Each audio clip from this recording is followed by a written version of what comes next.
Huu ni muujiza mkubwa sana ambaye Mungu ametenda. Nikiongea juu ya Mbatha, sababu hata Isaka haijazoeleka sana, ni wakati tuseme akiwa kijana, na mfahamu tangu akiwa mdogo, tumefanya mengi. Mbatha aliniforce nikanunua, inaitwa nini hii, album ya Mangilipa, sababu Mbatha alikuwa ni mwenye kucheza. Matthew alikuwa anajaribu kidogo, lakini jamaa alikuwa anakatika kweli. Mpaka nikimwangalia mimi na shangaa ni nini. Na Mbatha ni kama kuna vitu alijua ya kwamba hata ataenda kwa Kenya Airways, atakuwa embakasi ile vile I'm not used. Hata sijui hiyo album iko wapi, lakini Mbatha alinilazimisha nikamnunulia hiyo, akawa anaicheza. Anasema anatanzama nani sijui su wapi embakasi, mimi nakwenda na saa hiyo anacheza. Yaani hiyo ilikuwa ni life yake, si ndio? Na alisema wacha awe free, si ndio? Mbatha hata mambo ya kuride, nikanunua baiskeli mpya. Bila Matthew amesema Mbatha aishikwe na mtu mwingine, anakuja nyumbani akiichukua ni huyo amepotea. Ni brother ambaye ingawaji Mungu ni mapenzi yake, alikuwa na maisha ya kipekee, na alikuwa hana ile maringo ya amesoma, ni mtu ako kule juu, alikuwa anateremka mpaka kule chini. Wakitembelea sister yake kule nyumbani, anakuja mpaka mwenyewe anamuuliza, na mkumbuwe niwa mimi ya kutwawa. Na hiyo sister yake, my wife, anamwambia tulieni hapo niwatengenezee chapati, na hapa nyumbani nina familia kubwa sana, watu 12, wazazi nani wote. Mpaka anaambiwa kweli uliamua na tumekula tumeshiba. Maisha ya Mbatha, alikuwa ni mtu si mungumu. Anakuja akifika Mwala, unajua alikuwa na Citroen ambayo ilikuwa inalalia kama kuku, mataili yake ilikuwa ya yellow, I think KSM. Nakuja napewa hiyo, naambiwa brother, ukitaka hata kwenda mbiuni, nenda huko urefuel. Sasa hiyo naye ameingia kwa starehe zake. Hayo alikuwa ni maisha ya Mbatha. Tunakubali yale Mungu ametenda, na sisi tunashukuru kwa ajili ya uncles, nephews na wale in-laws wengine kwa yale ambayo wametenda. Hatuna ya kusema mengi, sababu mengi yamesemwa, na yeye alikuwa yuko hivyo mpaka hata na wote ambao anaishi nao Ulaya walikuwa amefanya connection, wanakuwa na communication ya kila kitu. Tutamiss, lakini Mungu ndiye amempenda, tumemruhusu ama tumemfungua katika mioyo yetu. Mtuombee tuendelee na kukaa katika hali ya kushikana pamoja. Asante MC, na pole kwa tumechukua muda. Thank you. Asante sana, tuwapigie makofi. Yuko kwa in-laws na nenda kuita Solomon Wambua Mbithi na Oyoka pia na mother-in-law Mrs. Penina Mbithi, na nikuja kwa withi ugonde lolo yupa kwenda katika mbiji tesoma babe kibili. Tafadhali tuharakishe kwa usemi wetu. Watateka wili ni tuweke.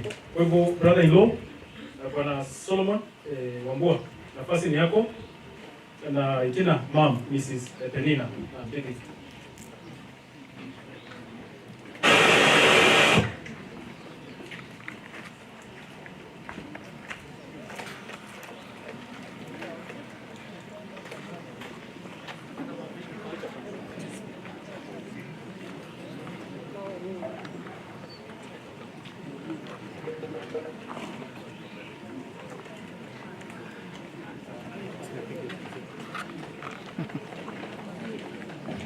Nasalimu kwa jina. Nasalimu kwa jina la Yesu Kristo. Mnasalimika? Okay, Isaac alikuwa rafiki yetu na brother yetu mkubwa. So, hii tuna miss. Sasa huyu alikuwa anaongea na mimi sana. Na ndugu yangu hapa. Huyu ndio ananifuata.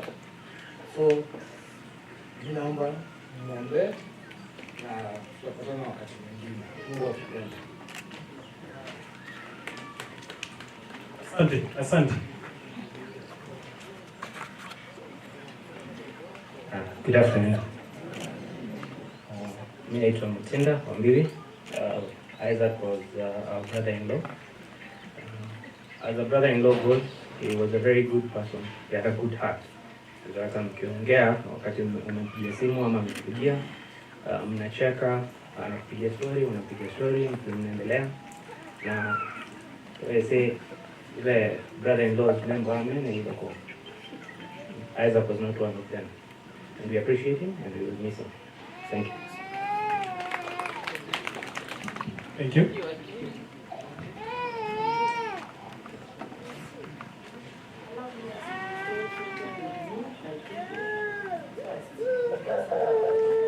Yes. Yes.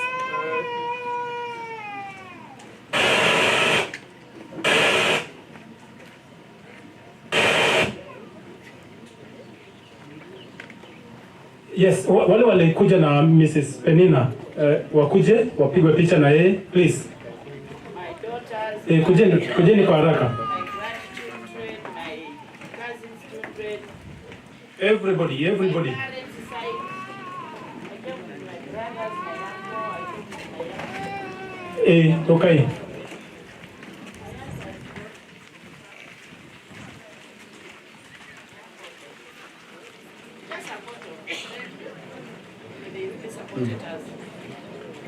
Asante. Watoto waje mbele. Group ni nene. Wale wadogo waende mbele. Just come in front. Completely in front. Come first. Yeah. In front. Yeah, just here. Come here. Nalangi ngalikuwa ya. Mayose kabisa macho.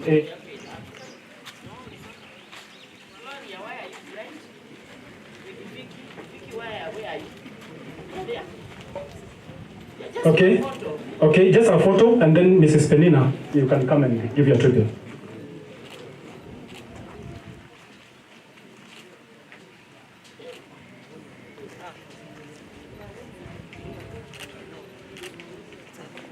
That's all. Yeah, before I speak, I have our grandee, Godfather, Tina and Godfather, we too. But at the end of the day, we do not study with this family. Can you just say hello to the people?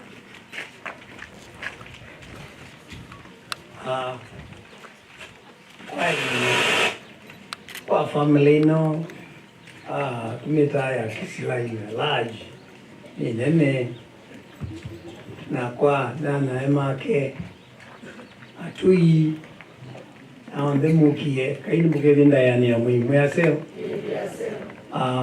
Ita wa dikon mwove kana jafe mwove. Ita wa musiu ma ala ulamututia ai mwenana wa mno. Tuika lao tikwa tene maundoni nondo safari noino nebikia mundu ibindani yake ukesayo na ukakula sia aingania ndiye tene kanienda aenda atene aenda ibinda yake afika na kwa niamba ya family ilie itutuka pole sito kwa musiutu imanenge pole sito nondo chwa ni mwana wo na itutu atiwa imudhoni wana imudhoniwa titaamona matuko maingi nitwamonio imwe oila mwetwekalile ndikikao chambe na family ino wanakeba tuyaika maundu maingi nitisingai abingu wa siathi na siathi yendete kwa siathi yendete tio siuandua nondo nitatiwo na siana aidio nden toile usubia isiana tika ile je tika maeke Adhano nendete mutumio endaisiana. Adhano nendete family na nuna mwigu ae moyo endaisiana. Nikenda te isomedie ili kia goni chia alangi mebo. Oyethi amusi ni waungama. Udhikuwa mundu tiko kumini musi wadhela. Ando ni maendie na mesini unji. Owithi onde tuwe support musi. Ngaina muadhime poleni sana.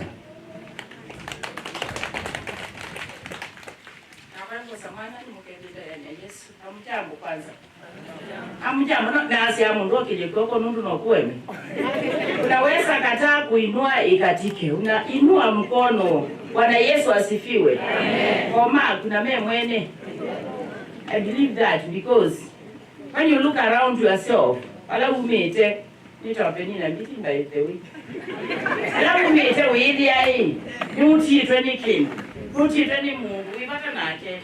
Nutitwe ni awinya. Your brothers and everybody. MC and the other members of Isaac's family. When I see Matthew, I see Isaac. And Isaac was a joyful guy, as I can say, as a mother-in-law. Actually, I was not a mother-in-law to Isaac. I was just a mother. Nina kila se Isaac aikunda zo Yesu akeni mubatite. Indi dabia miswa yangai. Gina mobili. Kuna kumuta yangai na bigara. Na kuya na kunywe chaku.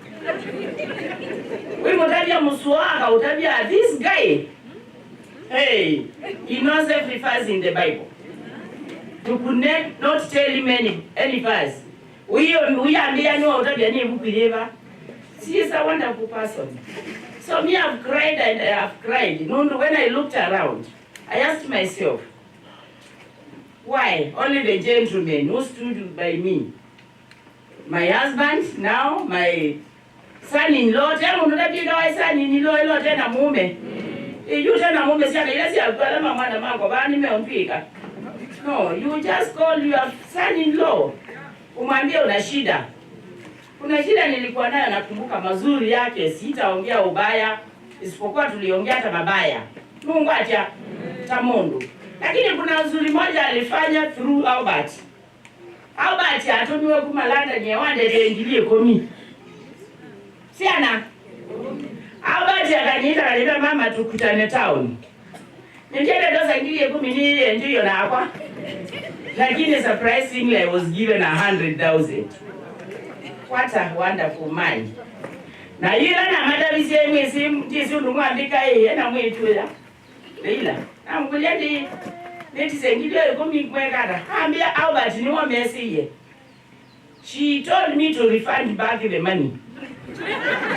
Leila told me to refund back the money and when I talked, Isaac said it's oh well, it's okay, ma'am. La mesa. Tell her to London, you know. Now, what a generous man. That is what I'm saying. This is a wonderful man we are sending off today. It's not a normal person. Kama ni raha alikula. Na kanisa alikuwa ananiambia iko tu. Mami, kanisa hiyo bana ataje matambia 10 na ingia ni Baptist. Sita Baptist or Methodist. Something like that. Just next to the road where they stay. And this is how this man is. So no mweka mama geri enjoy na muno ilvanzia yake ya ukoma na angai wake. Aisa kanda ndiye Yesu. Angaida koma nye nake wanga Matthew na ndanenga nye judgment. And the guy enjoyed life. That's why you hear life is very short. And I'll miss this guy the way we talked. I know the time is running. And in fact it is not easy to bring this body here. Till I see family ya Kisila, it worked like nobody, like a bull. That's how you mean? That's how they worked, and also I worked that way. I could not sleep when this girl tells me she has not gone to the embassy to bring the release letter. Na kila ndiye mia yayo. Kamukuja hospitali kwa yemie na Isa. Akaambia yeye mami, kwa sheria you can't push them. Hakuna hongo kama Kenya. So that is why it took time. Hakuna hongo na hakuna kupita mwingine ni mlolongo. And the people are dying everywhere. So let us agree what came. to this family, and also to me it has affected. Because I think he is the only son I have, son-in-law. I have boys, I have a daughter, just one, but I have my other daughters from my late sisters and brothers. So all of them, they are all my children. And I thank God for Isaac. The time we have stayed, Mungu hakika amweke pahali pema peponi. Thank you, Isaac. Thank you. Thank you very much. Hivi kwa uncles na aunties, na hili nadewa mamlaka ni family. You cannot exceed 2 minutes. Kwa tutenda tika hili, ningo kuungamia. Nundu lingani yendete. Na tuambia uncles from the father's side. Kanama kwamba mkumbu.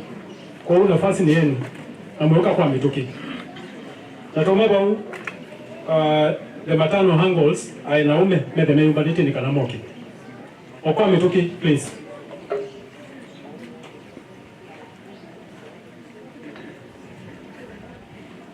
Ninamu kulubisa na mwenu ayuka anene upande wa ndateke mwe.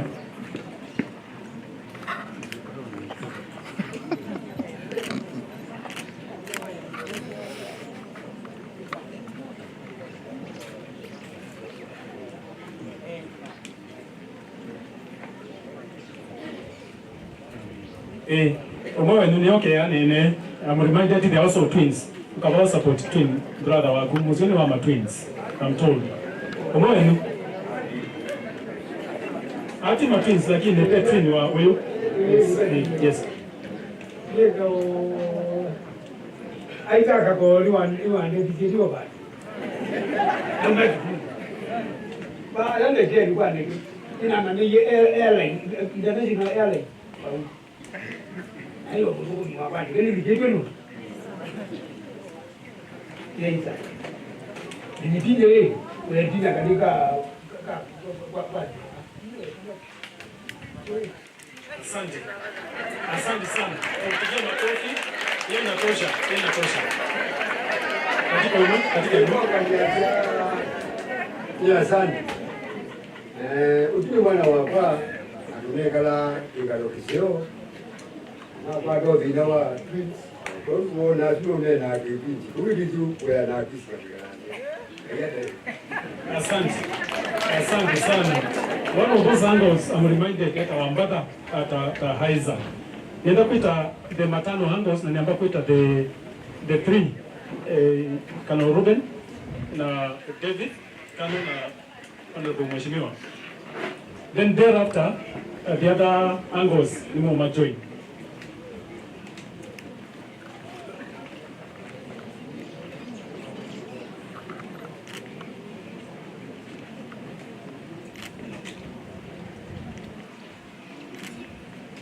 Thank you very much.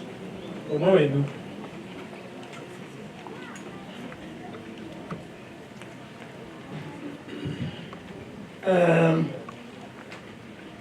The Kithyaka family, Mukumbos, the church that belong to Kwanzokini GCC, the neighbors, fellow mourners, Mwenye Museo, Marvin down there. Yes, we are what has been called by the MC, the maternal uncles. We used to be 6, now we are 3. So we are endangered species at the moment. We need your prayers.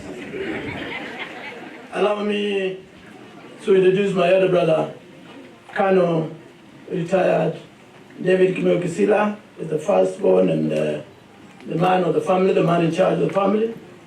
And our young brother, the last of last, Honorable Brian Kisila, is the MCA, Mwala Makutano Ward, the sitting MCA. I don't know whether it's outgoing or the sitting.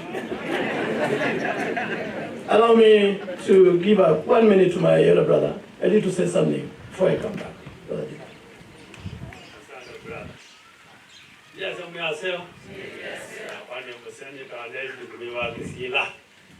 Emo che tondo mwe vanga samoko kele na iwa na inge. Ilanga ndao nenda mwenga background history ya undu kwitu pambiane namba mukumbo. Kwa kifupi mokie kiandiko eto nzioka lakini eto kiandiko moka na manyiva moka kwitu moka kwiba ni mwana wa Kithyaka na nina biba siambe mbemba na mabibi siambemba na siana hizi siawa nikitoruka when those details going in. Then they went to Mombasa where the two twins were born 1960. I was in Machakos High School, and then a letter was brought through Akamba Public Services to Machakos High School. Makujete kama na keta wakisilaba na seba hii keta wakime. My sister told me, please go home and tell my parents, particularly my mother, I did not even ask for permission. I just took off. Went to Machakos High School, Pengaleta, Achamana, Yona Nikina Naokarmana. No Canadian Maitu, and Asioka. Nasioka Sanisi Siani, Pamana, Amasaiti, Amasoma, and all they know that. Sanisi Moko, Siani, and Elsa, you more will live is you got a messy. Nina and your way by Anisa, Nina pay a letter group to come Mandia Kipeti, Nina pay Kithyaka. I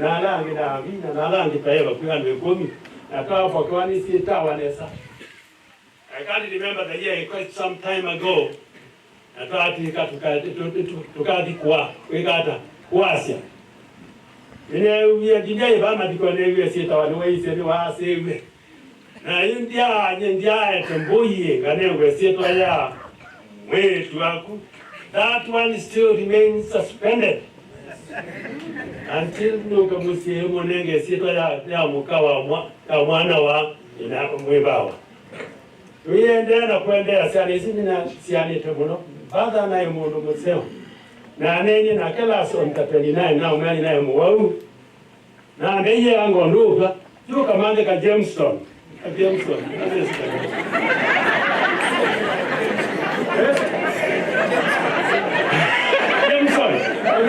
Johnson, and I come and I'm going to know what. Get on Johnson. Oh, and I am on the Mulaga and I'm on the challenge and I'm on the Konanga Maoni Maindi. Nanya Tango Wake, and I'm so many here, and I'm here. Oga kwa mwitu, Oga kwa mwitu longi, na mwano zane ya diani museo. Oh, anumamba mukumbu. We are very sorry we have lost. Both of us we have lost. That we kwa siana. Isi mwana tuwa siana. Siana isi. Ba mukumbu. Na isi ba kisila. We will support you. And if you ask and support, you will get it from us. We are ready to help you. So, kaini mwekele kuketa mwina wane nelengi. Na hindi. Mwisoka. Sita wa mwisoka na oseo. Na ningwete la uko wanenge sita.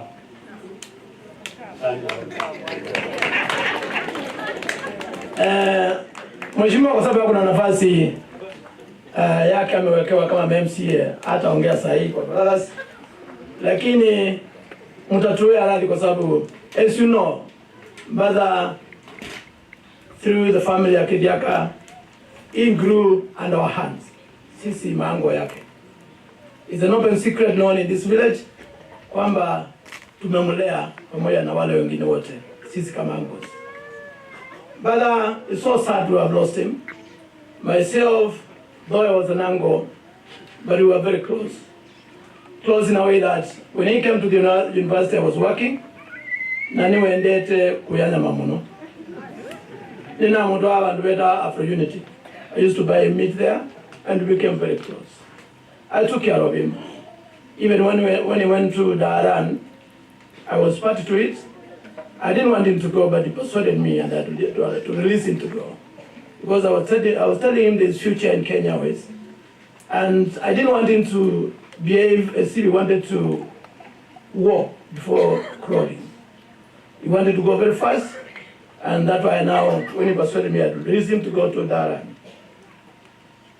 Father was courageous, very brilliant. In fact, Matthew was short of telling you the truth.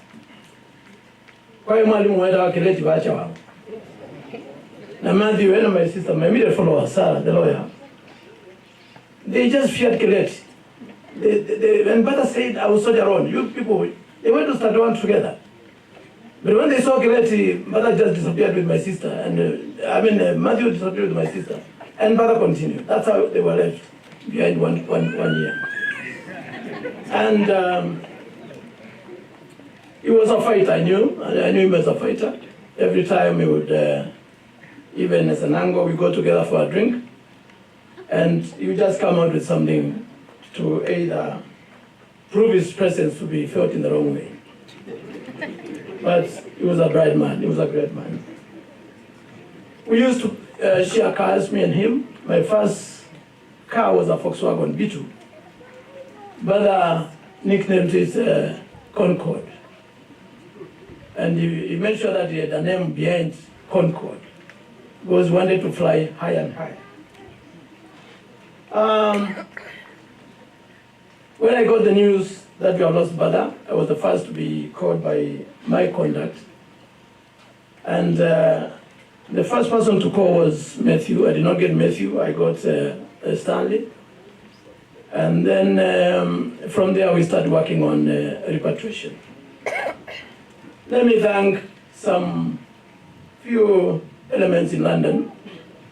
Sana Halbert. And here I have my nephew, Julian Chula, Reverend. They are the people I confided to them a lot of things. I didn't want to start talking to everybody, including my brothers, because there were a lot of things to be done. And as Modena said here, it's a process and procedures that has to be followed. We only came to intervene with talking to the ambassador when the letter was being delayed, and it was released on the same day. So those who are claiming that we have taken long, it is not long. That's the much we could do, whatever we did. So there was no delay at all. Allow me again to say Albert has done a good job, being our nephew, a distant nephew. We thank him for what he has done. My nieces and nephews within the country and outside the country, more so people from Germany and America, my nieces who are there, he did a good job, and we thank you very much. Friends and colleagues for raising now money to be able to bring the body here all the way from London. It is that what we call the capital of people, social capital, that has enabled us to be where we are. Many people were doubting whether we're going to make it. But I'm a strong believer of unity. My nieces, my nephews, I admire you. You are future leaders. You can do anything. You just need to be shown the way, and I'm very, very grateful. A few of them who have not done anything, watch my face. Chairman, the committee, I thank you very much. You did a wonderful job connecting us through WhatsApp and other communication means, and you made it sure that we achieved whatever we wanted to achieve. I cannot forget Matthew and Stanley for listening to me.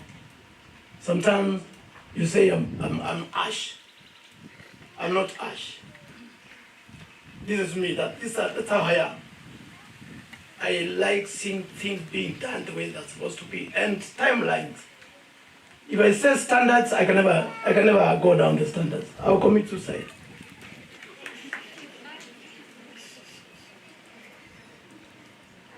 For fundraising, I will single out one of our family members, my sister went there, and your husband. Where are you? Where is his son? Yeah. If you can stand up. Where's Anne? Yes. Thank you very much for fundraising, a magnificent kind of style of fundraising. You managed, although you never defeated me, you never overtook me, but you did a good job. And I would like everybody else to emulate that kind of spirit. Sisters, brothers, especially the old ones, I know sometimes I push you, but allow me to thank you in a special way for believing in me and giving me that task of organizing for repatriation. I felt deeply honored and I thank you, and also the young ones. You cooperated very well. Let's stand together. As you know, our father, Mbatha used to, actually, either Mbatha or Reverend Jude. One of them is the one who nicknamed our father Solomon. Solomon, he was a man of peace.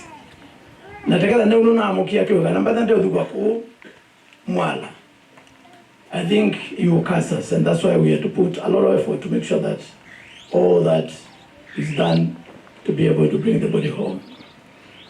Thank you very much, and God bless you. Tuko na angos wengine wa Mbatha kabla mchaka chini, and mamba achenze mango sila mkuma kwa mamba achenze.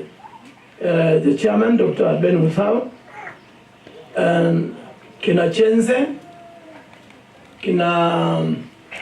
I've seen the brother to Japheth. Yes, dress forward, Odani. Dress forward.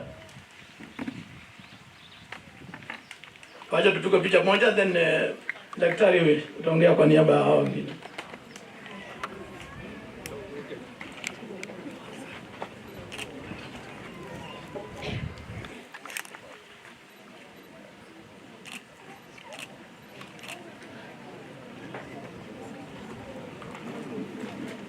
Asante sana MC kwa familia ya Kithyaka, familia ya Mbatha. Be assured of our support. We stand by you. Anything that should be required for us to support the children, we are ready. We are ready. Thank you.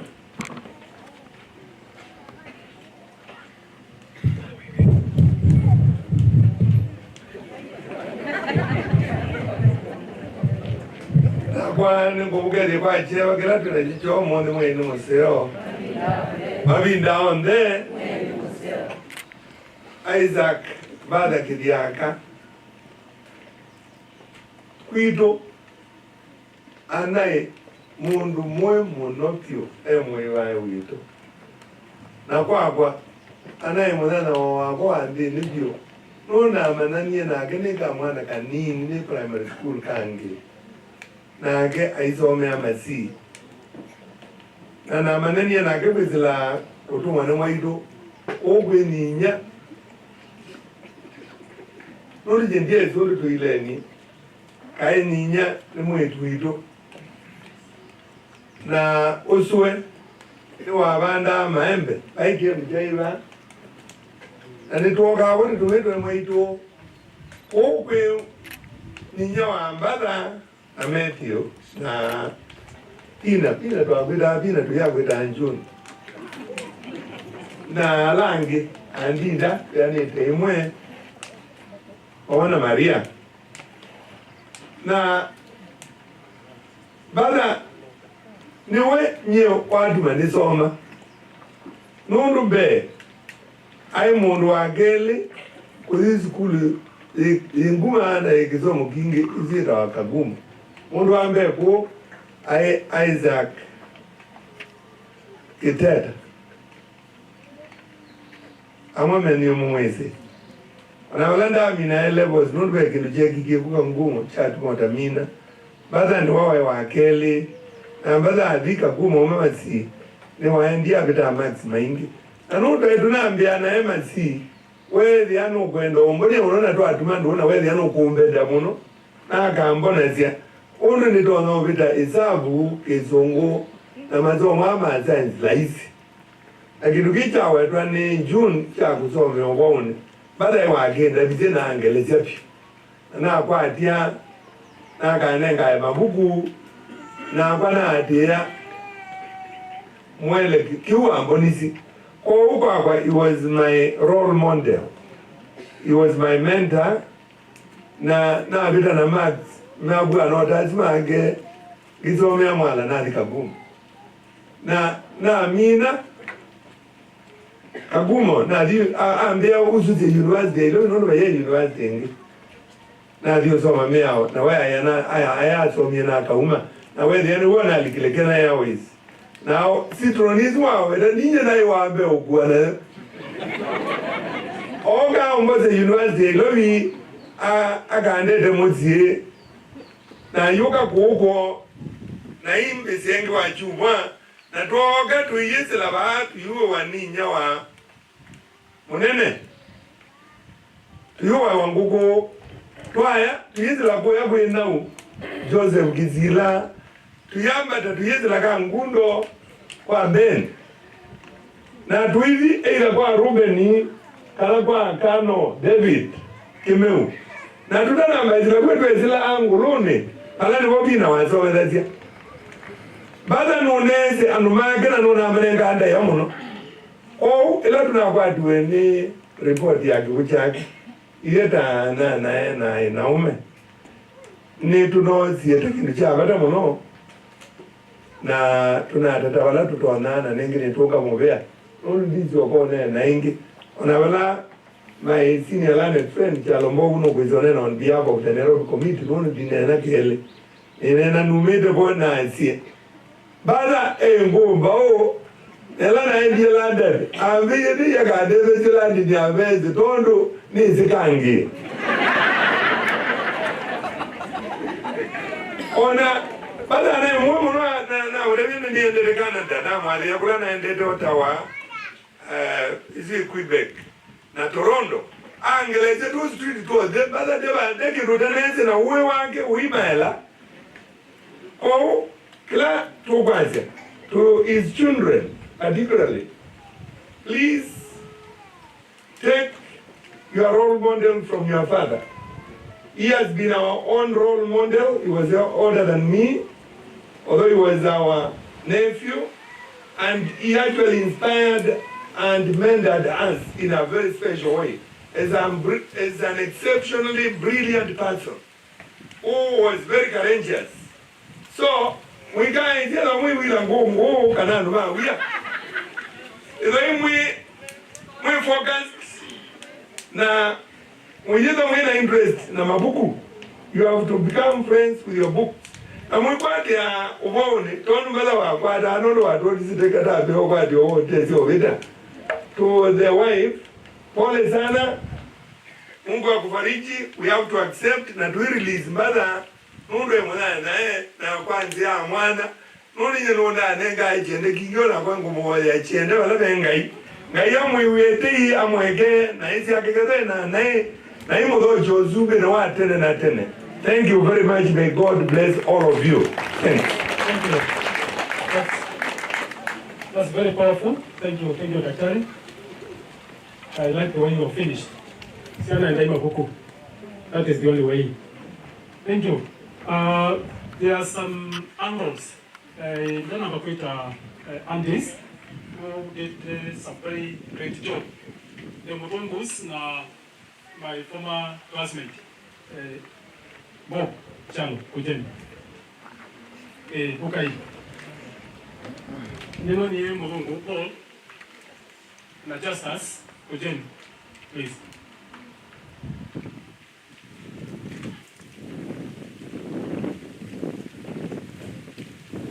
Take a photo and one of you just say one.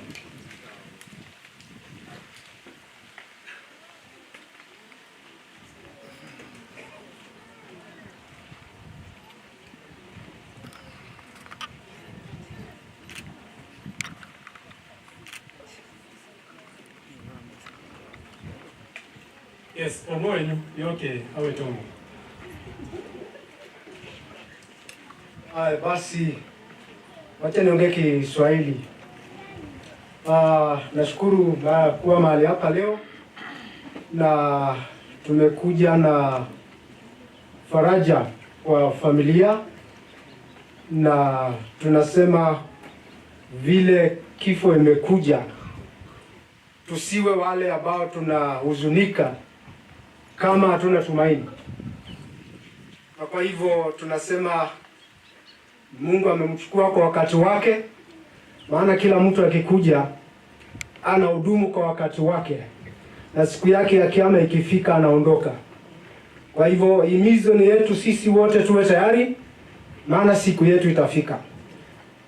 Na kwa hivyo kwa familia wa karibu, Matthew, Stanley na wale wengine, musikie mkiwa mmefajirika, na Bwana awe na nyinyi wote. Bwana wabariki. Asante for observing time. Nenda kweta Andis na tuambia na upande huo kwamba mkumbo moke na mitoke na su mainina de alama mitenga kwa yako Kisila ni Jane Madam Jane Chula na Langi mepe pia ni kama moke kwa mitoke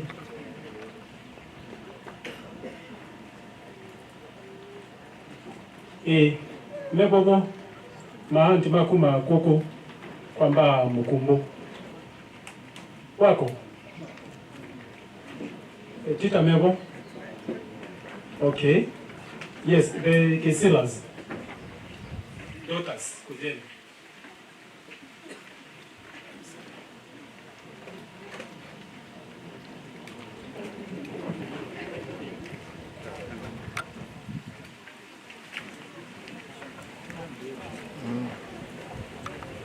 Asuma unatoka cousins, kwa cousin ukilai.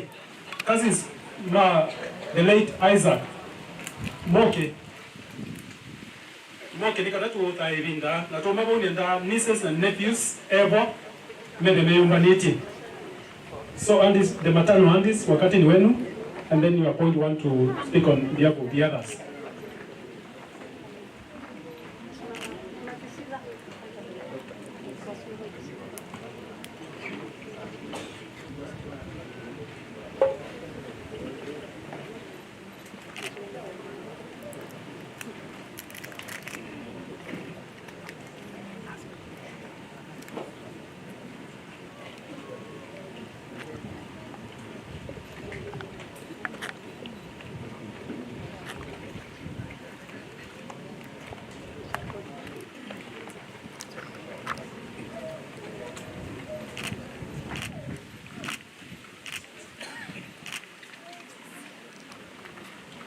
Okay. Asima mina nenda mahanjala nomete kuku Mrs. wa Madeka na kila kibeti chumete yata muyumbani hukai ukilai mutenge mwe yata iwe ana kwa ninye na kumbane nene on behalf of the aunties matano aunties ninye wa katikati twasero twithanga tu na inya Mbatha ni wa the sister ni watutiye na watu yatano. That's why my brother was saying they are endangered, but we pray for them to live long. So nita wasara na ingo introduce my other sisters. Ulawa ati Beatrice, you at our sister Agnes, your number 5, and then there is number 6, Sister Jane, Mrs. Chula, and then there is Zipporah knew our brother, we two at our house, and then there is me, and then there is Grace.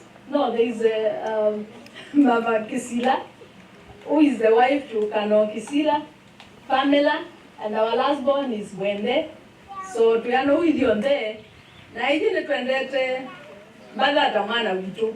Nitu aiwe na nyawa itu twendene hivyo na either witu azie yando in 4 centuries. Vela maima 1930 and ma 40, ma 50, ma 60 ya mwisho. Na nitu aiwe hivyo kwenda nita na twendete siana sito na itu twendete Mbatha. Na ulumaiwa Kano Kisila mwea na yeye tumetua the twins. Nina Matthew na Mbatha. Na nitwaendie sukulu, nela twaendie sukulu twaboe mundu era wakileti. Na twatologa nina Matthew. Na tuijaribu kukwewa na amaitu na wayoda sister Beatrice. Kana tuzioge sukulu nye nina Matthew twasemba. Mbatha inyake, eko tindo imezuwa kisomo icho. Na wenda ngenuteke nena na kingi, na itu na mwendete, na wenu waende sukulu na twezo umwatia. Ende no twenda ya siana siake na kibeti chake kana as aunties will be there for you na will support you where we can. And ingi no zio no especially we give special thanks to our brother Ruben. Ila mala wetu ena mokoni yesimona ambeate. Lungi mokoni, how are we going to do it? Ambea, I have money to bring brother back home. Whether he had it or not, that is my brother for you. Nana yatikila bala London. As long as we the aunties and the uncles are there, and I want to thank all of you for supporting all of us. And may God bless you and richly increase your pockets. Thank you. Thank you.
Thank you. Thank you very much. Ani mandima alikwenda kwamba mkumbo na tukolia Esther wa Muleli nikanaoke ajoini betisu Esther Muleli etendeka nini moito siwoke makuna bisa emwe no mwe ni ayibanga nikanane nipande aba yabangi natoma kwa ni kolile cousins maile kweta maunje na ni expect cousins ya young people ko mekalate they should be up. My cousins nikamogele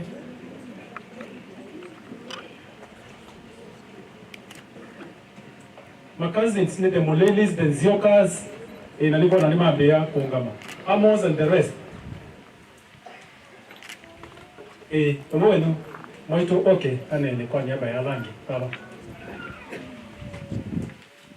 Cousins, karibieni.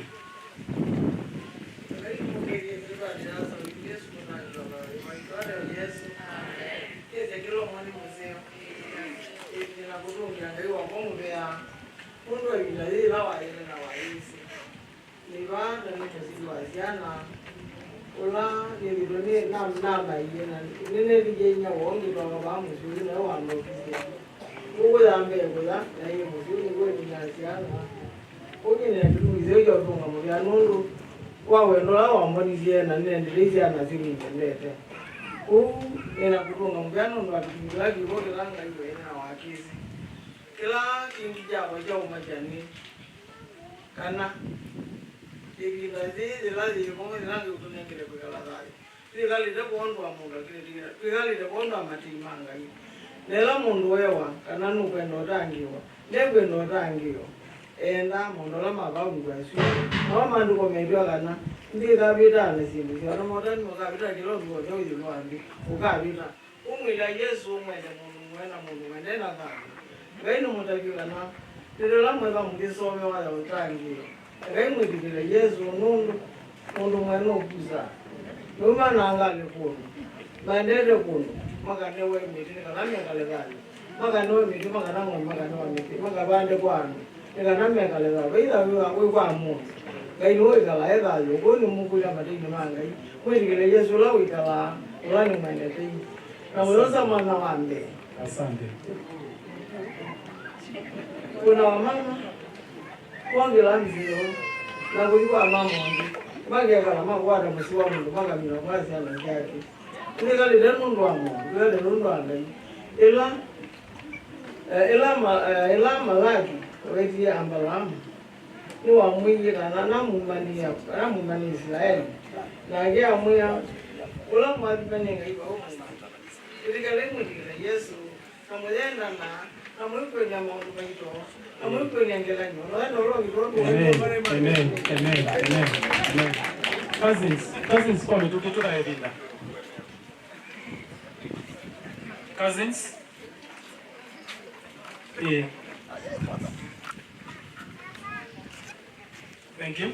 Thank you. Please. Just 1 minute, please. Haleluya, Bwana asifiwe. Mwazima nyote. Lakini tuongee Kiswahili maana kila mtu anajua Kiswahili hapa nafikiri.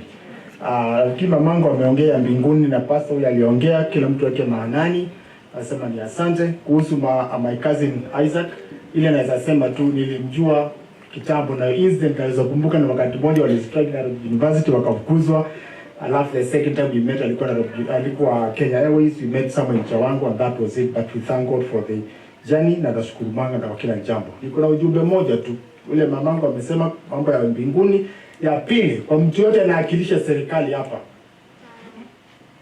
Unasikia nini? Generator. 21st century. There should be power in this area. That is the one thing has been very much important. Thank you. Thank you. Bwana wabariki. Nenda kuita nieces. Eva. June. You can lead the others. Na mimi special presentation. Cousins matano, yes. Okwa ametoke. You can take a photo and then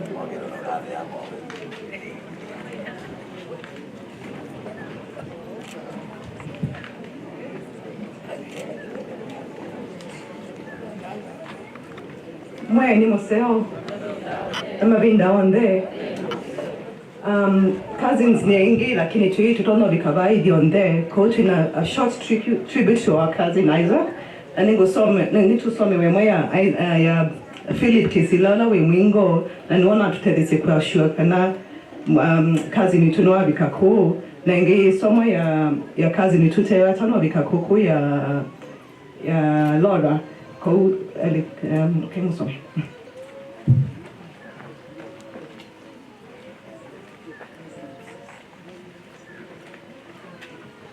He is gone. You can shed tears that he is gone, or you can smile because he lived. You can close your eyes and pray that he will come back, or you can open your eyes and see all that he has left. Your heart can be empty because you can't see him, or you can be full of the love that you shared. You can turn your back on tomorrow and live yesterday, or you can be happy for tomorrow because of yesterday. You can remember him and only that he is gone. Or you can cherish his memory and let it live on. You can cry and close your mind, be empty and turn your back. Or you can do what he would want, smile, open your eyes, love, and go on. I'm going to read on behalf of my cousin Philip, who's in London and he's not able to be here. Dear cousin Isaac, from my family and I, we say thank you. Thank you for pushing me to never give up on the pursuit of my career. I specifically remember in 2006 and 2007, for 2 years I had been denied a visa by the British Embassy, but you pushed me to try one more time. And that one more time is when I succeeded.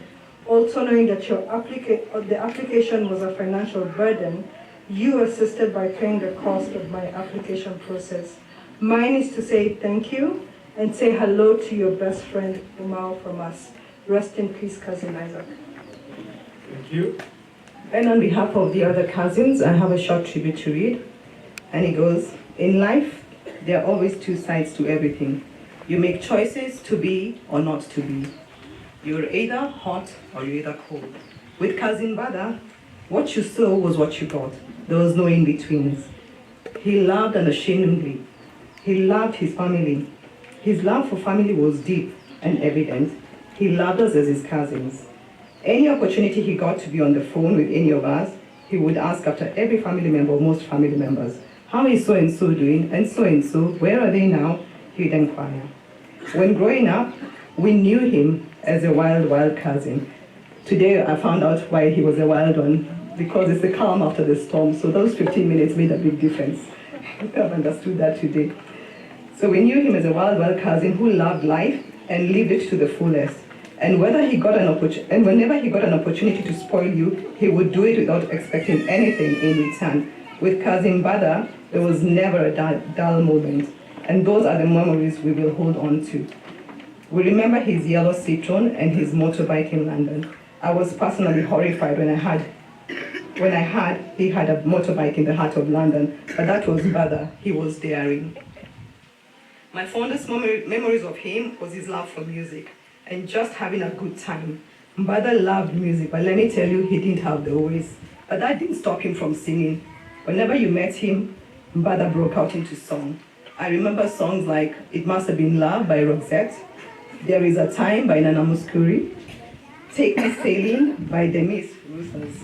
Those were some of his favorite songs that I can mention. Mbatha had a thing for nicknames. Most of us had a nickname that he would so fondly use when calling us. He called my sister Jean Roxette, and every time he met her, he would burst out into the song It Must Have Been Love by It's Over Now. For my late sister Catherine, he nicknamed her Moose. I guess to him, her beauty was overwhelming and could only relate her to a dessert. His niece Snowy was Snow White. My guess is either she was just pure at heart or she reminded him of the character Snow White in Disney. Dinda, his sister, was Kasimbi. No idea where he got that from. For me, he would call me Nana and would start singing There Is a Time by Nana Muscuri. When it was time for giving of his time, love, and resources, Mbatha would do it without hesitation, and he would do it generously.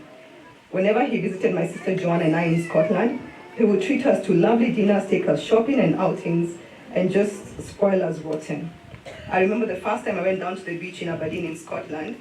Yes, imagine in the north of Scotland, we went to the beach, was during one of his visits. He also made time to help any family members traveling to London find their way around or settle in. He lived life and lived it to the fullest. Sadly, the last time most of us saw Mbatha was during his short visit in 2019. Sadly again, most of us never got to meet our nieces, Tabitha, Monique and Penina, Alia, and we just pray that under such circumstances we'll be able to get to know them better. Mbatha talked so much about his daughters, and I want to assure them as a family that he loved them and loved them dearly. And also assure them as a family, we love and we love fiercely. And would like them to know the rest of the family members during this visit. Talking of family, Mbatha loved family so deeply. So in honor of him, I just want to urge my cousins, those here and those who have not attended today, to remember that we are part of a large and great family. And we should always remember that the love in our family grows strong and deep, leaving us lots of precious memories like today. Let us all keep love alive in this family. Let us not love with regrets and have nostalgia later. Let us reach out to each other and treasure the moments we have together, as tomorrow is not guaranteed. Much as Mbatha was far, he was in the family and was a family member and was always in our hearts. Family, we bonded together and he'll forever be in our hearts. No matter where one of us is, we are family. Mbatha's love for his family, nuclear extended, was so deep, we can't overemphasize that. Finally, I cannot talk about my cousin Mbatha and not think about my sister Catherine, our late sister Catherine. The two were inseparable. Having grown up together, they were just an item. Even during Mbatha's last visit to Kenya in 2019, they spent a lot of time together, to the point he had even forgotten some of the rules that are now in Kenya, but she helped him just get along. I would like to thank my uncle, Uncle Ruben. We honor you and we treasure you, Uncle. And we just want to say thank you for working so tirelessly and ensuring you brought our cousin home. We don't take it for granted. The coordination with Albert and Bless is appreciated. I know that Mbatha loved you and you loved him dearly.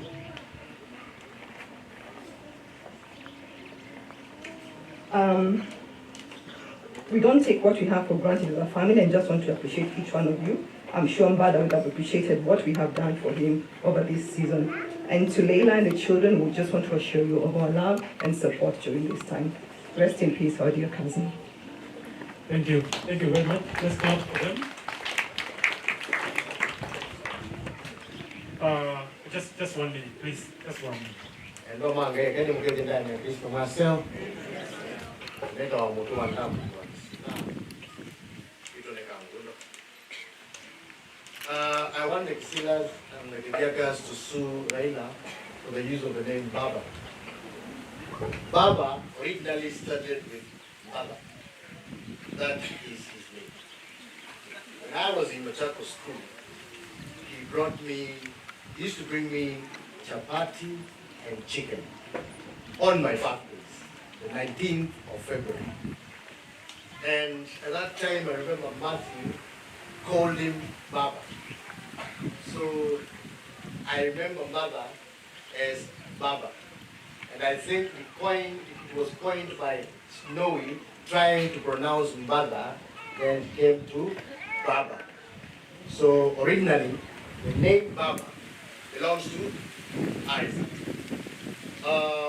That is the much I can say. We love life and treasure moments that really spend today.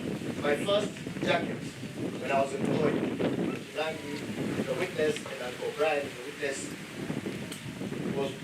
was bought by me, was bought by mother up here from Little Red. And I still have it. We didn't have all of them. I think Uncle Brian can attest to that and Mutilani. And I'll always treasure you. To my nieces, and I'll get to know you. May God bless you. Thank you very much. Nieces and nephews, and I want to start with the nephews. So we want to figure as they adjust.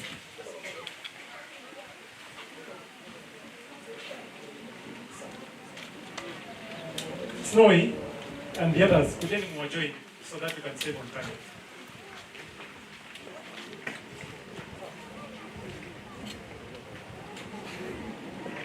Ukainyonde, ujeni wote, mukurudisa na umo wenyu ayuka anene kwa niaba ya rangi. Na ni wengi tusubiri wote wakuje. Tunatukube tu kibambe the tall ones wabaki nyuma.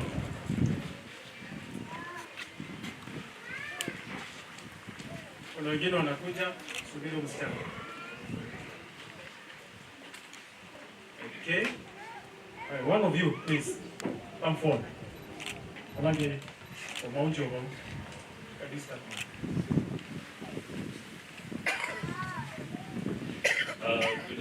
everyone.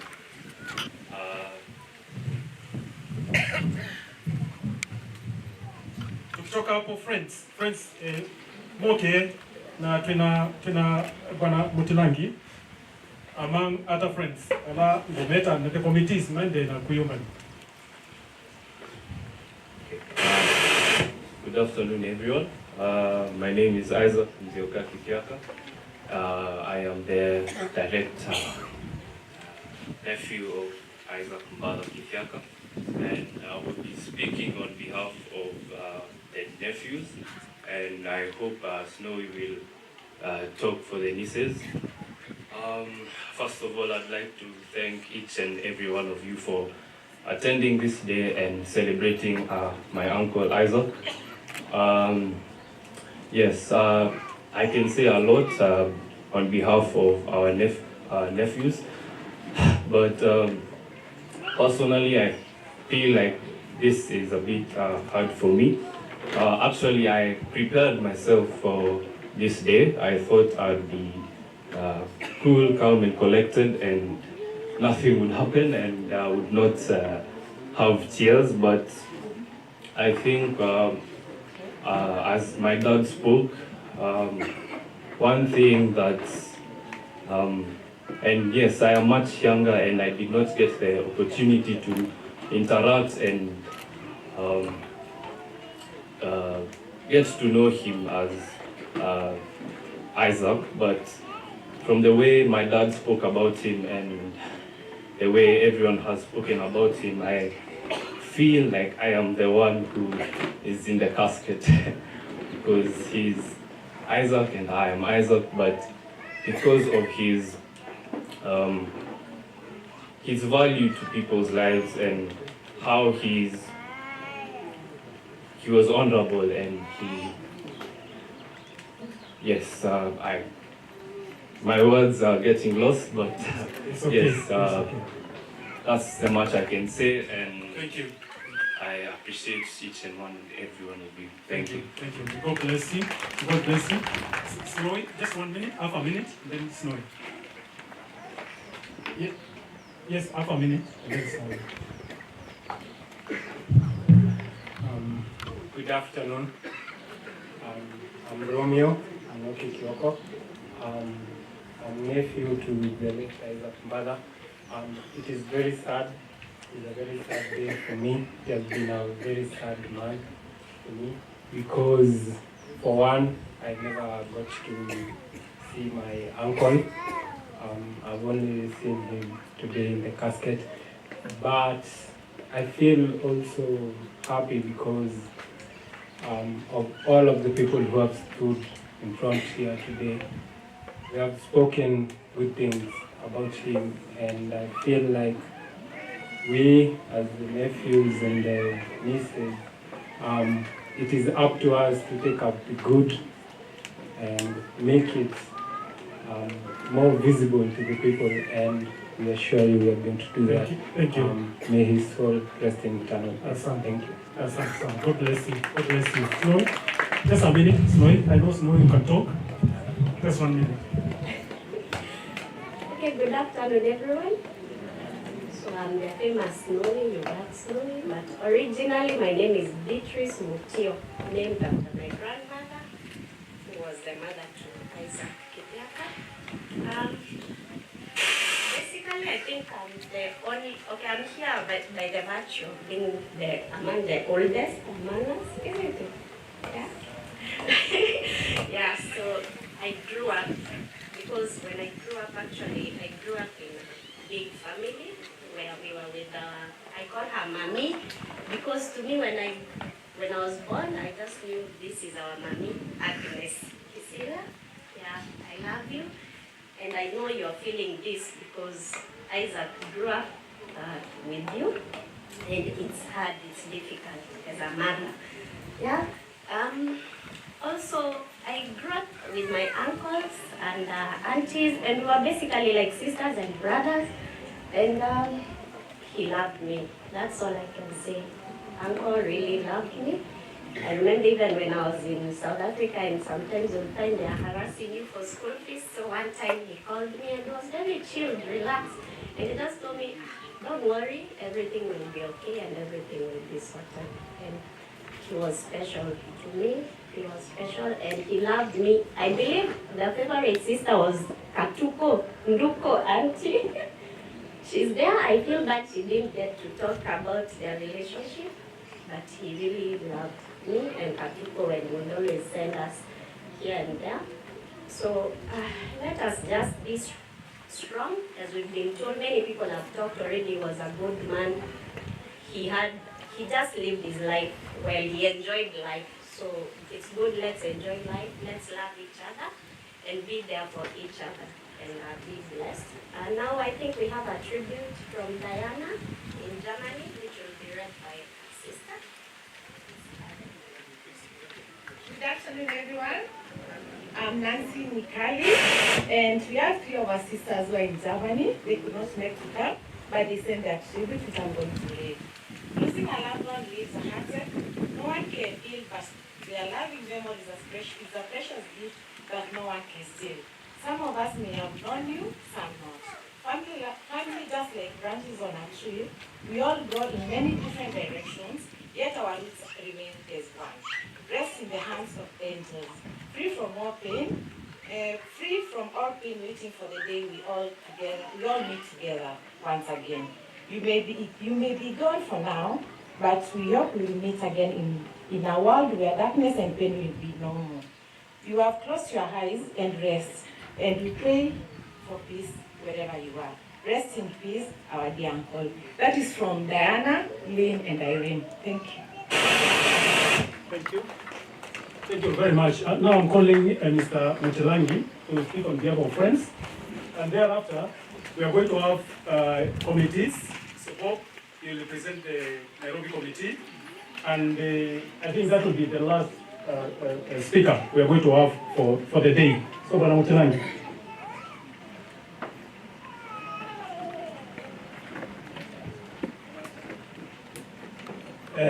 mbea uneni wako yaseo.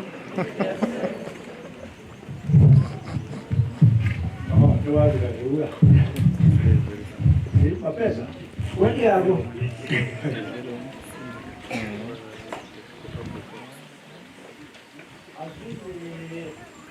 Anyanya ema bada na kwa dita wa Kioko Mutilangi na classmate chama bada na komanie na bada masi twita watu muma kwa Kikamba nena Kikamba ekangui na twaitu mundu ni school tuikoletiwe vita nikwa hiyo kwa mono Matthew yula ne wala tika ni na ni ne se pasito awe wala baba tiru ni na mutu elenge ta wote dia kama na simbote ngala nduzi jao no ne kwa yula lakini tuimbi no Kithyaka was a brilliant man to school to mundu to nini ni no ke mwe Kithyaka yoga ile no oga ile yoga mwe na kindu kila kiasi utuma musida finally KCPE ipindari eta wa CPE aitwa record hizo masindi zikawe mundu amule kwa uliko mundu na you Kithyaka indi moisu we aine na travundi ewende a grandfather of mine na lezi wandike buku Matthew ya Kikamba ni tawa we kuma kwilika indi mosi baula kini nondo wa mazatu hili kama no kwa ningu shota speech nondo Kithyaka to akoma ni masi to ingize to top students to Kagumo High School na Kithyaka to masi ndiye maoto boezu nondo adomo no ngo mates na imaila umana Kithyaka leo wali nondo class noisemakers yenye nake patwekala aimo kwa eka wali monitor abili class na nwainge prefect najua nwa prefect nondo prefect enda loza wa unenga na loza ukaiuka we mandasi anenga kila mundu loza abudwa da twako niwe hivyo kwa suyo kila mundu kamba tu kwa lo prefect kwa lika buma na yuki Kithyaka wezi umanyika mpaka ni principal na PS vidulia etawa Ezekaya Kamunge nondo amekanilie na lakini nimeka ndukuka mbe wake onaka yule mweboeje wa itembi ndani ya serikali aiwa mzie usiwe mwanafunzi kwa ulikona ile kabele humo mmoja mkuzu wako wenda na wae na hiyo bawe na bayo kwa hiyo ai mwanafunzi kwa na pa chawango ni marafiki maingi wakili kwa ni daktari Ben, one of my also mentors. Nasa ile wambati yukuba la tiye imeja. Mwenye hizo mwana biu katika jezi no ya na Kemeu. Ni marafiki maingi kuumu no na kune ni kuizi mnombe umu uswani ona tumani kwa bani nyeni zimbe wa mezi kulato hini yawa mezi yuwa enda anake mani kwa tuko tuko hao tuyuni wizi wizi mwikona na tutezi kuhutu hizi mno na Cladi University of Nairobi after Kagumo High School pala Kagumo Kithyaka amaniki nondo oje yuwe ilajizi wetu wene one of the speakers data wa drain pipe yo Kithyaka oza niambia nisha milo aze mukamba na there na ane kama lengo azia nikawana azia wiro ozu ndozu ozi kweka mundu muka kakesile kengba Boa ina sio yeye ya tunyo na kamba kwa doa na mundu kwa na mundu mundu yebo Hizi boa gola je mundu Kithyaka man wewe diwe Kithyaka man mundu ni man atumie zindu ila moja shukuru itongo tu kwa moja shukali bashwale yako wambi ndo kaenda kwa dobio kama hiyo kwa wapi asante so much ni sawa kama ndio unataka Twathi university, twauma university, thĩinĩ university wathi ũcio mũiga wĩtagwo wathi pao nũkaa namba ĩmwe Kithyaka yowaile na twaina dance group yetagwa the White Stars na ĩngĩ yetagwa the Movers kalondũmĩnĩkana the Movers na pa ikina Twauma university twalika wĩra tena Deloitte na Kithyaka KQ na Kithyaka just to shorten he was Matthew Mbatha Kithyaka ni wakwatie cup of the best managed KQ station in Kenya kikombe kadia no anengiwe kikombe na mutwa nulikala o ndito alatile kikombe airport cup so that's an achievement with the kids don't let that go na kindu kila kingi ni kunenga pole family ya Kisila in the greater way mundu lopa isa you've gone through quite a bit we've also gone through quite a bit na ni pole so we will accept what has happened lakini nenge saa sio hoto yetu tukembwa sano ilo nenge tweka ilongelela na nduke kati yemuno na meka ndiye sindu zile yitwa muole zindu zibina ukabi ke tu ne tene to kwili ba reception kanike wewe wewe langa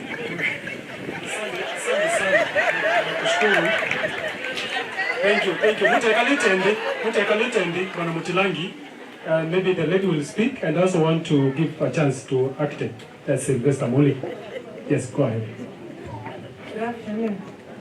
Mine is just to give pole to Isaac Kithyaka's family, the wife, the children, and the Kithyaka family in general, and particularly the bigger Kisila. I know Kisila's family was really true in the lives of Isaac and Matthew and the brothers and sisters. And we've seen how much you've worked. I came to learn about it a bit late, but I saw the efforts that were put. What we can say about Isaac is what has been said here. He was very, very hardworking. I remember him for easygoing. I remember him for very good virtues of not annoying anybody, being very loving, sacrificing for people, and those are the virtues we want to remember about Isaac. And we just say what the pastor said in the morning. We just want to pray. I want to say what Dr. Musau said, that we pray to God, that he allows Isaac, he opens the door for Isaac to enter into that new land that God has made for us. Thank you. Good afternoon. Thank you very much. Chairman, Architect Sylvester Muli, the floor is yours.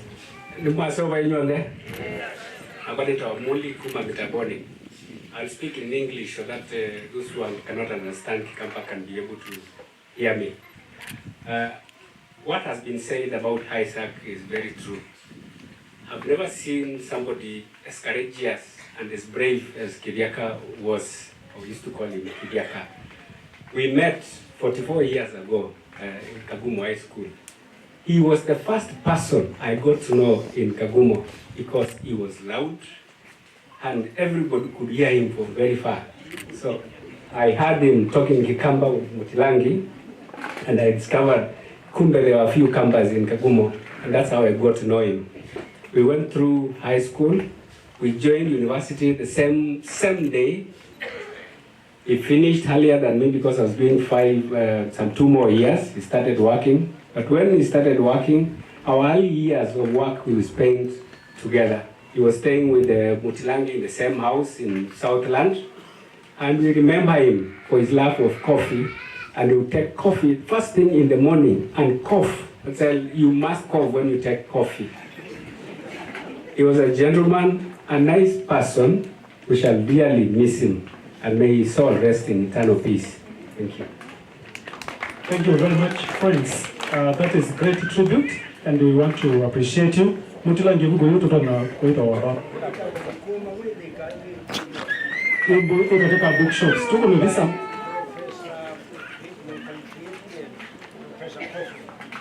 Yes. Tupigwe picha.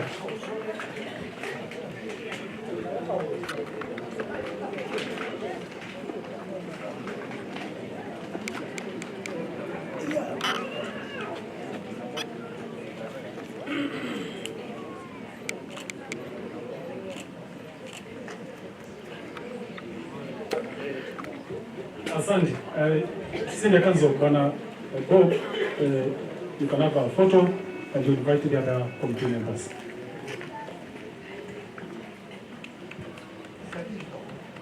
The planning committee chairman and the other members, Mr. Moya, Kimei, and all the others.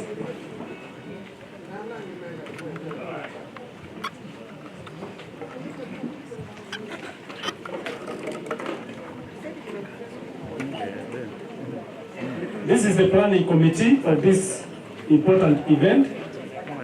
Kogo kai kalamwe members na that committee. Tubakubeko mina utumianisi. After the photo, Bob Chalo, he will talk on behalf of the others.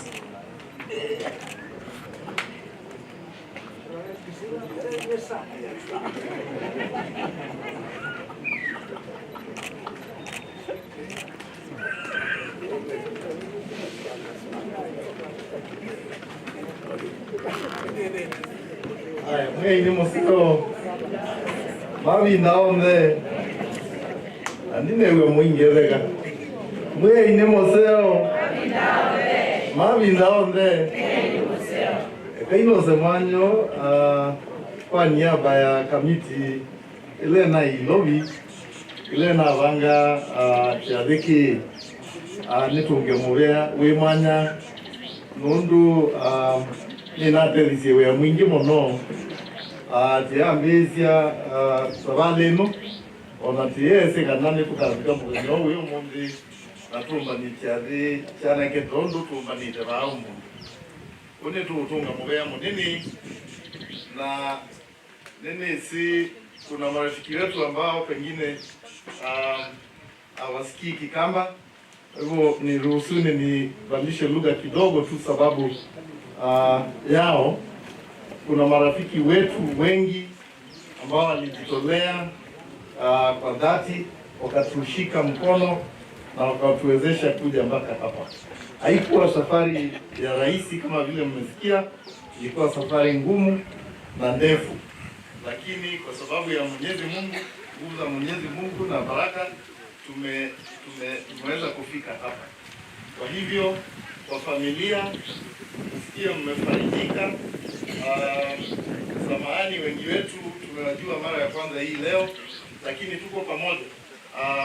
Inasemekana ya kwamba ni milima tu ndio ikutani, binadamu hukutana, na tunawaombea mkikaa kule msikie mkue mkijua kwamba mko na familia na watu ambao wanawapenda na wanaenzi sana. Mimi mwenyewe nilimjua marehemu miaka ya hapo mbeleni, sababu tulikutana University of Nairobi. Hawa watu wametoka hapa, tulikuwa tunasoma nao, na nilimjua kama mtu mcheshi, mtu mpenda watu na mtu mwenye furaha. Sijawahi kutana na baba akiwa na huzuni. In fact, ukitokezea mbele yake na uko na huzuni, lazima utoke hapo ukicheka. Kwa hivyo alikuwa mtu mcheshi, mtu mwenye furaha na mtu mpenda watu. Kwa hivyo tumempoteza na tunamuombea kwa kweli Mungu amlaze mahali pema peponi. Asanteni sana. Thank you. Sir, thank you very much, committee, for the great job you've done. And wanyo to the grandchild wa the late Isaac na mwezi kuwe mwetu wa Sloi kuja apigwe picha, na kutoka pale there are some groups, group ya UAP huko kuna visa tu, na pia neighbors master ndio mwete mlolongo wakuje na wao. Then from there we are going to have a neighbor a government representative that we got a vote of thanks before we invite the church. So UAP group.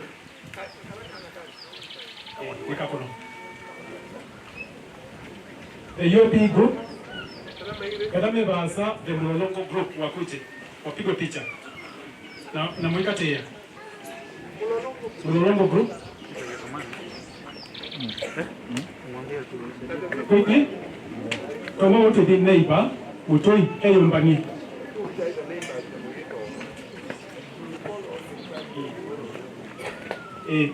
This is Mlolongo group. UAP Mwebo.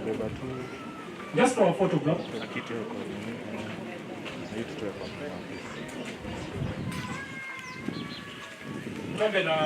That is Mlolongo group. We thank you for coming. Thank you. UAP, please march forward.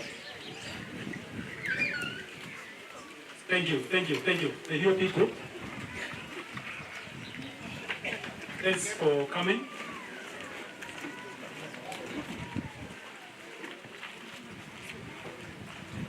Asante. Tobabu atoi moke na tosa onenyo mwe wa atoi awe jeomu.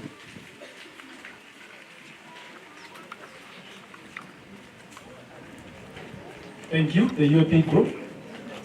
Atoi ni mwoka, ninaona atumia baba. Kwa hivyo wazee twende tupige picha na mwewedu ayuka anene. Kwa niaba ya atoi.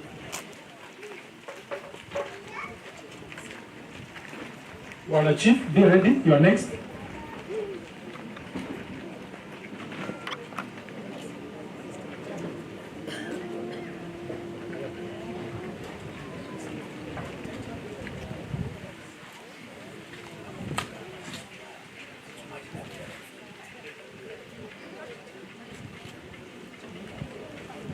Mutugo mwe anene okokube.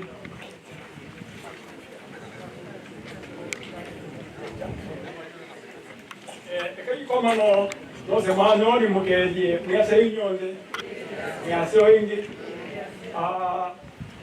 ngombo ino komete sandu kunini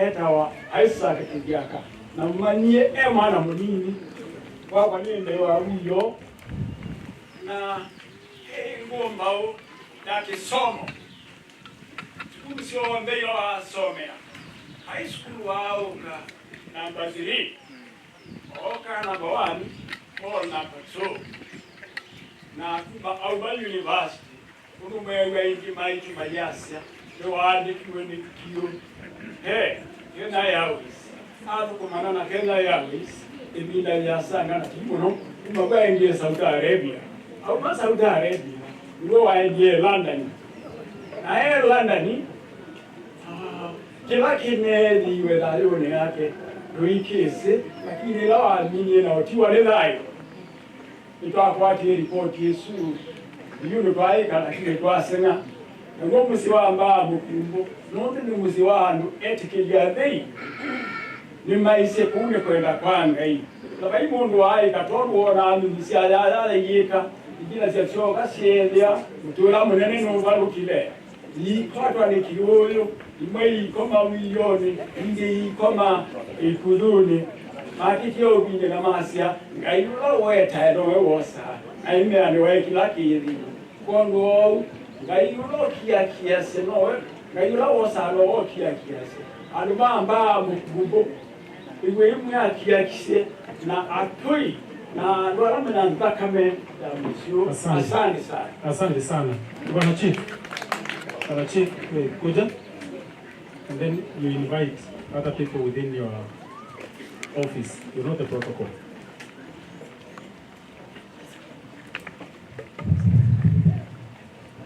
Kano semanone tugega imudea lulu pachari kiumbanise chapa ni kwenda kia kisi pale mbaino nino banilisi Isaac nini mwisi namona embe wakwa ounasya alarutiwe kangai akatukia kisindio nde lulu kwanzie mweka na kwanzie lengi niwe mwisi kwa kupata ya maundu yatu ikendesa na twende na mbe na asiafika na Mungu especially ndani lulu ni la try na asia nino alaini wakwa Nona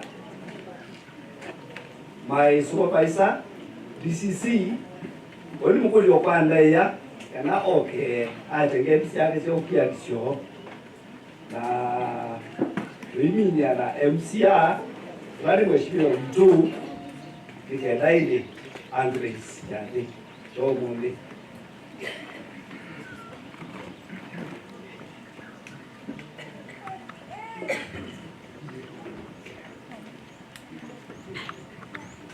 Thank you so much, Chief wetu, to the bereaved family,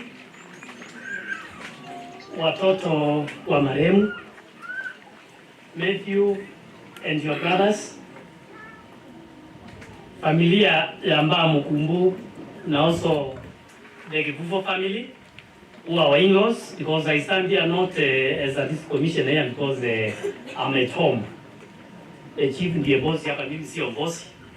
Lakini ni kuongezea tu rambirambi zetu. Sami is my older brother because we are married here, na imekuja kuungana na hii familia ili tuweze kutoa rambirambi zetu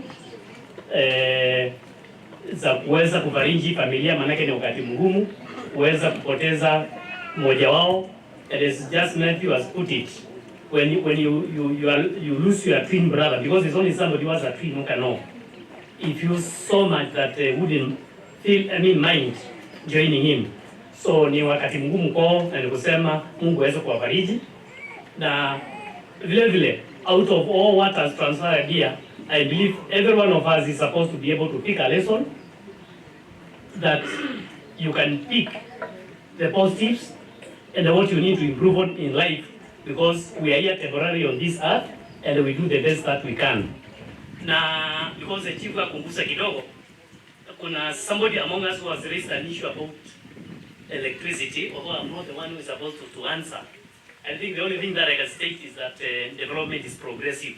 It cannot be achieved every day, because I can remember a number of years there back, we don't have a single home with electricity within Chawango. So we are expanding. Thank you so much, and be blessed. Thank you for DCC. Itawakameni kama nguvu, by the way. Sitoa hizi wa by the way. Bwana asifiwe. We Bwana asifiwe. We are celebrating a very good man. Mimi naitwa Mheshimiwa Kisila. Mimi ndio MCA wa area hii. Wageni wetu karibu area hii inaitwa Mwala Makutano Ward. And this is my nephew. Mamake na mimi, brother, sister. Oula hano kite niona kiyo. Mbatha was a good man. Akamundu wawe toboa Mbatha. Lakini Mbatha usio wake ni kupundizia ndu wa kisomo. Inavi university. Ndu wa Mbatha. Now, Mbatha loved his life. Now, you don't have to live forever. Hii wiki nimezika watoto watatu. Very young children. On Tuesday, nilizika wawili walidrown kwa maji, vijana wawili. Na leo nimechelewa, nilikuwa nazika mtoto mwingine ambaye alikuwa na heart problem na akaaga Mata. All these children were below the age of 12. But what made me very happy ni kwamba watoto imeenda. Watoto wawili watatu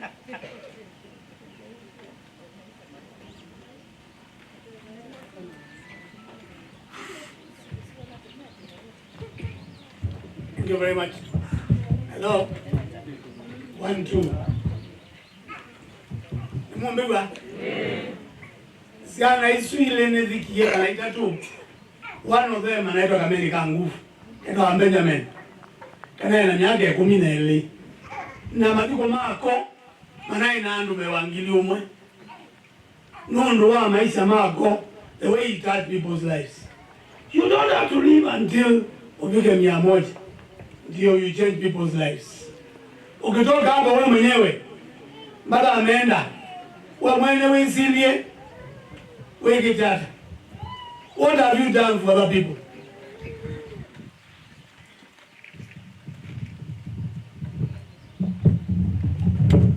Sakani uzio ambozino. What have you done for other people? Nondo way. Babe mondo. And we are very fond of, 2 minutes I'm finishing. We are very fond of celebrating death. Mtu akikufa ndio tunaanza kumcelebrate. But when he was alive, hakuna kitu mmemsaidia. Hapo kuna watu wako na nguo mingi, wako na pesa mingi, lakini uweze kusaidia mtu yote. Hiyo pesa ujue utakufa uiache. We are here for a purpose.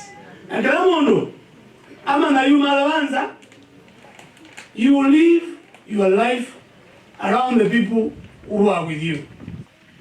Na nendo mundi, give me my ilale. Mbatha is not seeing this honey wreath. Lakini mimi nataka mnipatie maua yangu nikiwa hai. Usinipatie maua yangu nikikufa. Sasa ni wawe tabazi endezi Matthew na Mbatha maumani teba brother kwa Ruben una nabisi. Anambiye baby na Mbatha wana tena na adimedi go check up. You okay? Avi adimwa elewa. Brother what is it? Elewa. Kill me. Elewa. Excuse me. Not bad. Oh, it's not, yeah. It is brother, yes, nephew. Adimwa elewa. Better what kid is kamba. Elewa na ambiwe mo. Oyo. Oyo elewa na ambiwe ba. Matthew na ambiwe mo. Ako ni Mbatha mwe kwa dudi mwe. Usiwe kawa na ambiwe lengi. Mbatha adimwa elewa na ngena chao. Na ambiwe mwe. Kwa unjo kitu ni wana mama ndo ya numu Stanley. We are very proud of this Kithyaka family. Sisi tumekuwa pamoja. Msiwitu wewetwe. Nasiana hivi Stanley Kithyaka. Thank you very much for taking care of the entire family. Na kutoa msiombe. Ndiye kana ni mtaji ando mako. Kana mwana na siasa 2 minutes.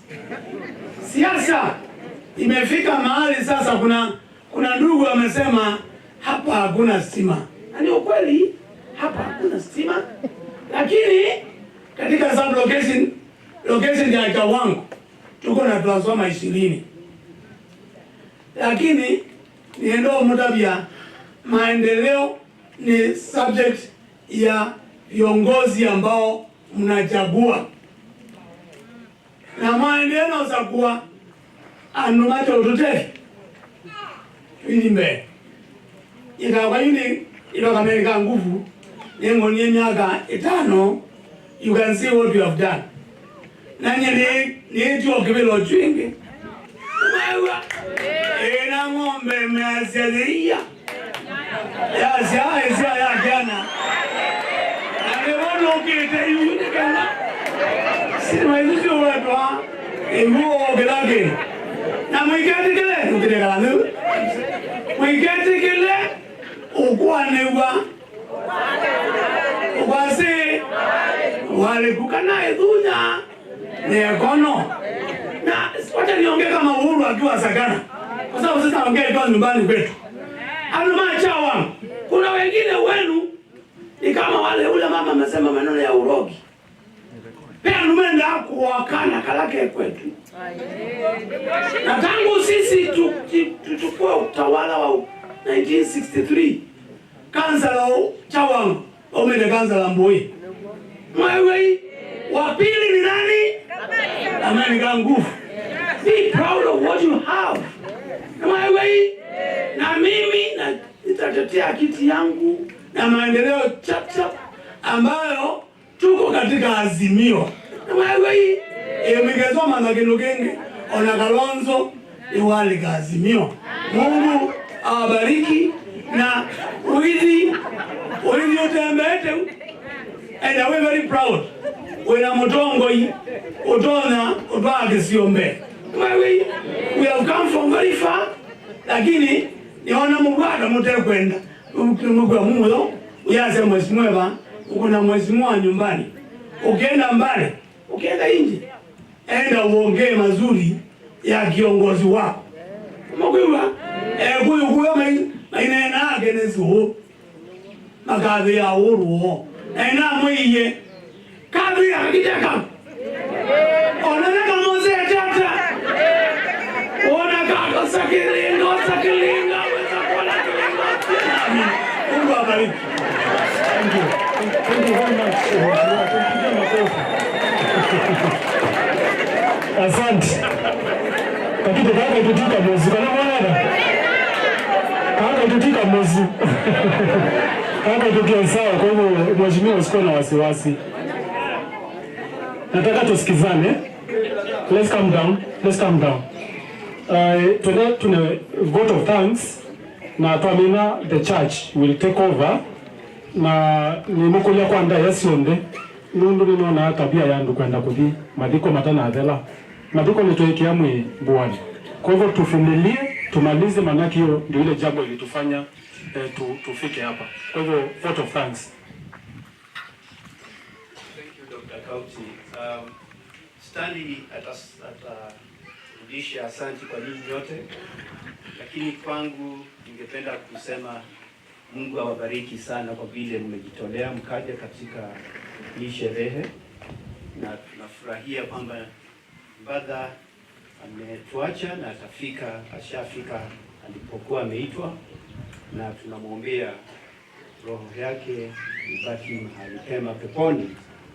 And for the sake of the children, Penny and Tabitha and Monique and Leila, I want to assure you that you belong to a family that is big, and would like to be part of this great family.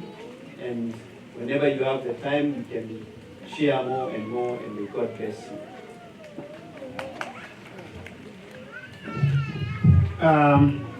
Niasia ni saa musio wa kumina na nienda kunenga na vote of thanks. Niambia na ikanisa AIC Kidulweni ngua pastor na shiriki ombe namba ga wetiwe nitwa agree ondomwe kana nito diemwe bakatukamine atomeanisia na pethi wana ivoyo bamusieni na kwesela mboya ni sia ikanisa nitunonie ushindi. Kwa the entire DCC alama nokie na makanisa alangi nundu wakuka kuya pamwe na ito twemutongea mubea na Reverend Amos Ndunda ni wasemba bandu na bandu unuenda itina madhiko, lakini madhiko esaidi ya maika adela na toa munenga losa. Kwa unienda kutongea ikanisa mubea nundu wakunga mabamwe na ito. Mubea ula ungi kwenda utunga ni kwa kampuni yetu wa Montezuma. Montezuma ni mama na twiki ya repatriation ya Mwikuma London baka JKM baka Machakos Montezuma Mog. Outwe matongea mubea nundu wa kutunenga ibinda yololo na kutunenga discounts ila mwisi siya mbesa si very important.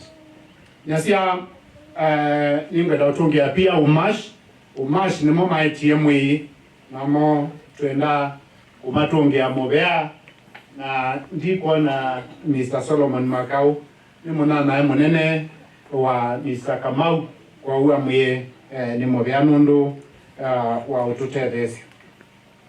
Nyasia organizing committee under the stewardship of Dr. Benjamin Musau ni mana kuniye uya munene muno na motu matongea mobea nundu wa kutwete anana through WhatsApp nundu tuni tunaona takindu kiito muno, lakini betikila na matunenga mbesa na twatona kwete mwana ya na twatona kumwete vamusi nundu wa mathiko kwa undi kona nina mwana daktari ni yomba wakwa osa muvea munene na nzama ya kuyonde mwandiki the treasurer Mrs.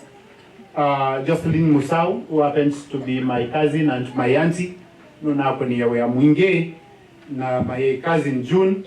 Thank you very much for guiding us through.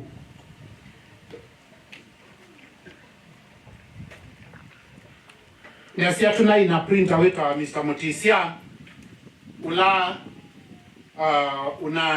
they were very patient kwisela bala pe aunt Mrs. Ann Chalombogo kwa Mutisia ndo wako patient akutonanga discounts ni mobea muno na aunt no nenga na appreciation situ kwa printer Mutisia geseka na neukie nondo ndi mweze nina tome yake lao ni chako na kusela kwaku nituna kwatie friends ainge na ndile ya kuweta nituna kwatie contribution ya ni second lady mama Rachel Ruto umwe chemge sana nitwaisi ni kongoi nondo wa contribution yake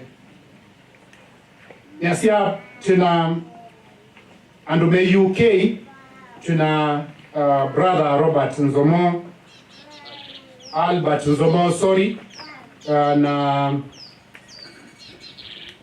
my cousin alama na tutere ise mononondo toiko na mato ezesha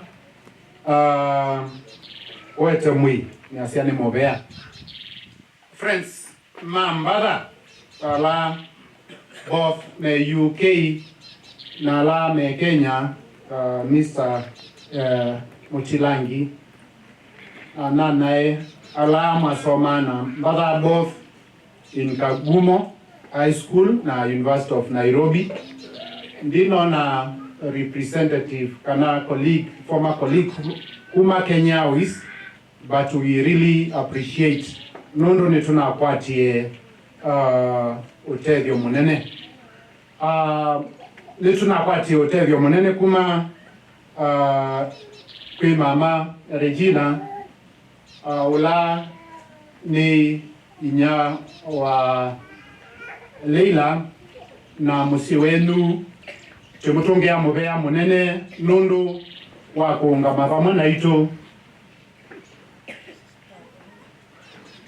sorry Madam Penina Mbithi ndiko intendea kwika mistake yesu na ngene toisa ukwata na umboi boko kwa ututungia mubea na family at large kumake sure siana nisiukie na Leila na mwoka kwa winge mundu wina udhuku kana kulea kwendea ula ungi usio natona kumekanesa kwa uni mwikienesa na tuimutungea mubea nienda kutunga mubea wa mwana kwi yanko Kano Ruben Kisila nundu wa kwithinio tuko na muthena nililikana angoniye simotuko ambia mwana yale wetiwe atuende na mibango nunekala ayika consultation mamwe wa bigai airport ameye mwende wa bigai airport nondo nyaina leile ndi airport ngale hapo the airport anengie Matthew mwana the airport nondo na maundu na kwetie na imuno na diuka kuma bamusie uyani nondo na nengiwe initially leave for 2 weeks na yatara kwa uyani bidini sioke uyani kwa engotrongia mubea na alangi my uncles osai mubea my aunties whenever mwile bandundi tuinena katika mikutano na yu Jose anzaanisia muno anasia the Loresho group na saa ingi ayasia Loresho Tiloresha Lakeview team. Sasa kuliende Josena wanaheshima na anti Maito alengi letu na atungie Movea, anti Grace, anti Jane, anti Agnes, nini na atungia anti Mwende, anti Paula, tuna Movea munene ondo waikala pamwe na ito. Atike kalao to yonga. Kana kai kalao kayonga. Kana ke kala kayonga muona toka. Mugekalaneza mukatolia mwikwata mongo nondo siana nisio katiwo ini asia nina colleagues kuma UAP maili ova ya na washukuru sana UAP mutual team for finding time to come and be with us. So thank you very much. Mkirudi back to the office mtasema tumeshukuru. Yasia tuna friends ma Matthew me baba ninaona Mr. Kamba all the way natokuma na Matthew Starehe Boys Center na eumete makuweni na na team kwa Mr. Kamba evanda na ondoka eva tena Movea munene nondo wa kuka na kweli wapamwe na ito tuna Henry ula obendo yeke songo cha tweka ke Kamba na kende munana wa Matthew. Thank you very much for coming. Nie mado aiba aibangi I wave to the crowd usiata wangi ai munana wa Mbala na we really appreciate na ve madam Mungiba ni mwani ye wadhokuma na Mbala. Kwa hiyo tuna Movea munene nundu wenukuka na peza pamwe na itu na muno kutukwa atakiwoko tuna cameraman Mr. Kelvin Kimei. Thank you for coming.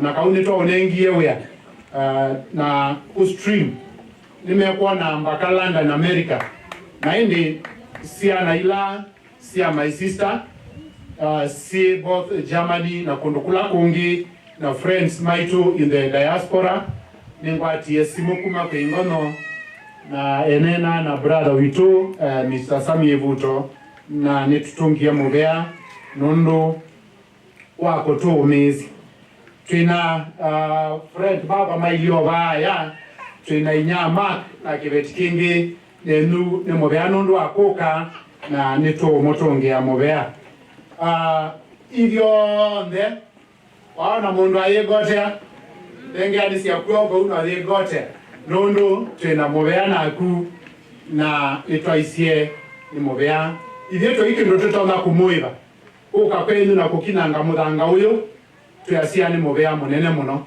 andu onde alama nengi wewe parking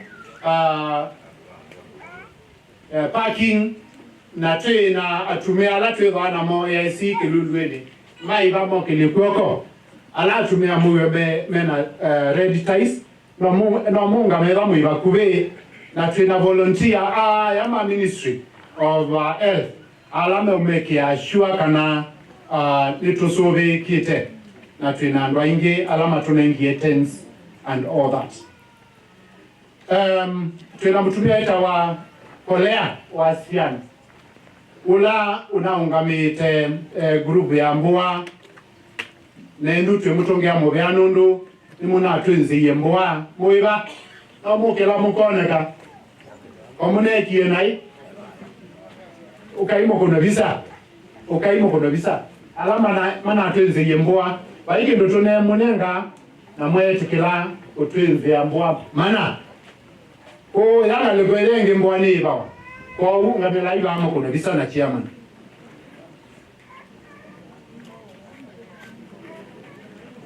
na finally tuna very special group tunengete A2 kuma chawango kuma Katangi ange tunengete mwesoko wa witoeta wa Snowy kuma Dagoret.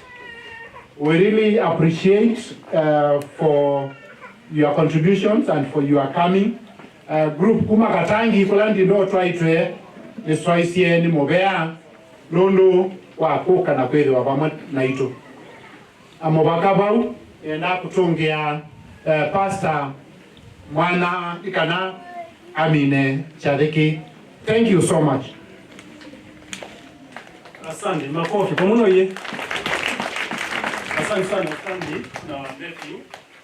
Tutaleta church. Enda kuanzia utaratibu lao iboboto uma baba. We are going to go to the graveside and we go to the kuyamala na tuyatia oila orodha tena katika program in laying the wreaths, the wife, children, brothers, all that. Kwa uma baba to dibo na paulibo the core of the function. Kwa tukatate kuinuka cha dikiucha ayambwani kiteke delu. Nenda kuita pastor ne kanisa yambe kukunabisa and thereafter the pastor will take over the function. The kanisa yuke maybe a few representative ne kanisa asami anamukeo oinyonde alamu tona piania bana mwikatea amwe bambe kanisa nikane kunulisa then pastor will take over. Kwaya yuke ili present ya langi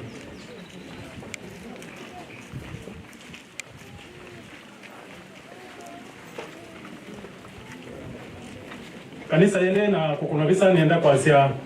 It was a great honor and pleasure to be the MC of this function. And yasia ni mubea indi bakedi wa utana kwa tamanya ulokwenda kweta undu ni kwene kana mutone kundekea chathiki kingi the late Isaac Mbatha na my friends maingi na kwa kanisa maundu. It's not easy but it went on well. Na nienda kwasia ni mubea kakedi wa pepandu nenda na vi ote kana mukosea enda mu tone kundekea ni mubea.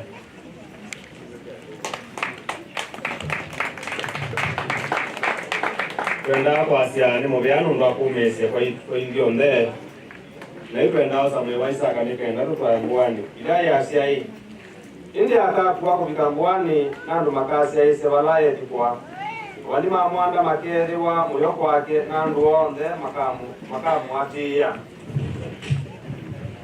nandu onde makamu atiya otoni mataralikala maembe wake niki mungi akisemana rundu moswanio menu kila kitiele no ubungu ibiambia andikatoza mwewaisa tutwae mumbale na mwake yekamya bobo na tuenda na watu la wasiazo abya kwa musumbi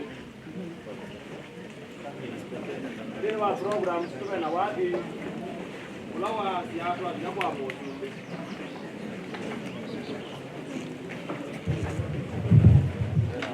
Paul Bearers moke matutethesie na twina wathi usu twabika kwa musumbi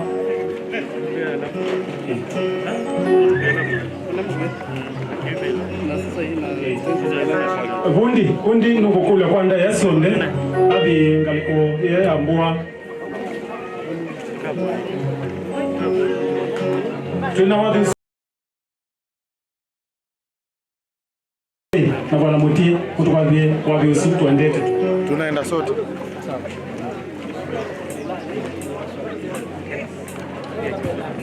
tuambia pastors mume kwita membe chesela ona ndo nazo mama kia watu hivi kia na kuweti kwa tutongoa ni pastors na mariati wa ni casket ni Tina family kujeni tufuate nyuma ya the casket naenda tao leo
Jikaze vijana. Jikaze.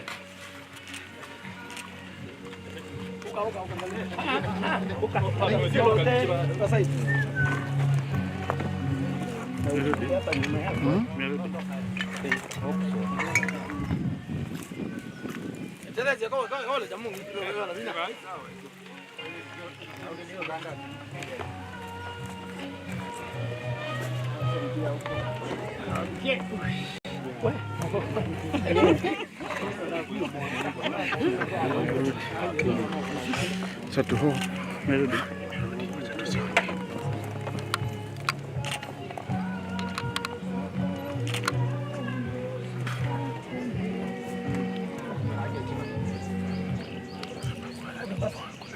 Thini wa programu ifikia wathi ula wiva uaya na imwa 55 tutheetie mwi ula wasiave musiwoneka yulwa mwanda wa kikufu musiwoneka yulwa mwanda wa kikufu sin musiwoneka yulwa mwanda wa kikufu Wadimo maitona weteka Kula savitandwanu mutuma igova Mususu mwanake wa dhabu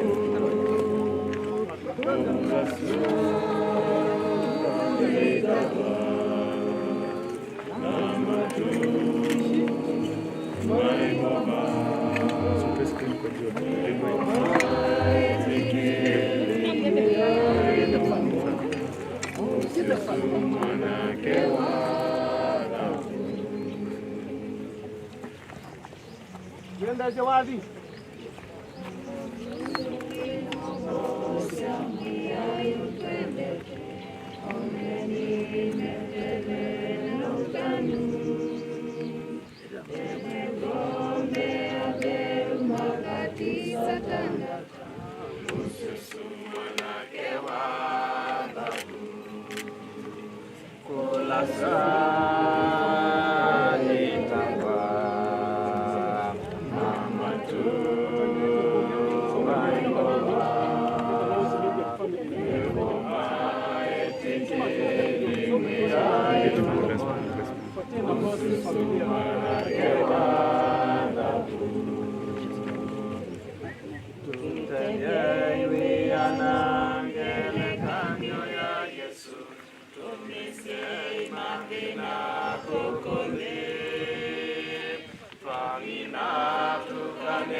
Mususu mwanake wa dhabu kula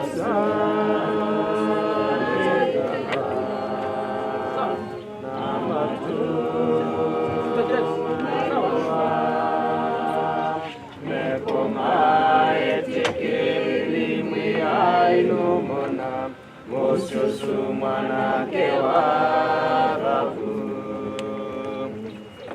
kutoka mukana mwiya inalaika tukinambanizya ndaiya na tukasubikana mtwene bonde Mususu mwanake wa dhabu kula swali itagwa na matu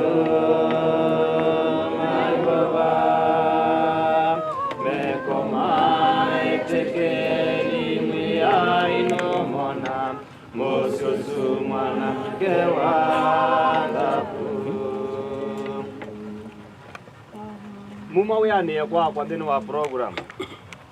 Muma uyanie kwa ila na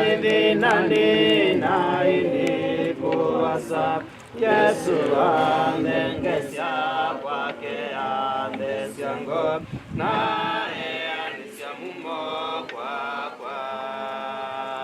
no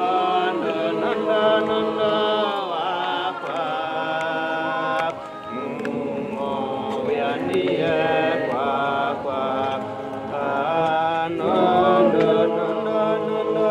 wakwa mumo uyanie kwa mumo uyanie kwa nina Yesu nitona kukia kindu ninzoea wanuwe na njona wanisho newe akisema tawa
Bau bilia ya siai na unge no kusa na wo wango anda sama usionongi ni makoma ao ndo umwe kitoni na kinu nikimagwika sisia nini sima oswanio menu na maswanio la mukwenda kumbika nai namo yobu yasia kwa ndo yali makusa na umwe no kusa na wo na unge milia yetu yakana nundu nokusa na bina wake myaneu abo mwete na wetie na unge nake nokusa na wo wango na ndasa mausio nongi kwa ile wasua na itu itunga Isaka muthangani nombilia yasa yuti ane uthi wako ukaisa leu mubakailoka soka muthangani nundu wikito na kito kacho kito nundu bochaumie na ndu asu onde meanie mama ni obo matata bobo andu asu onde me athina menja ni makoma kitoni kuni kwe hatu kwa muthanga na ndikulia ikenda tuta muthanga hizi mafijao nyanko Ruben ukuinstruct wale kwa hiyo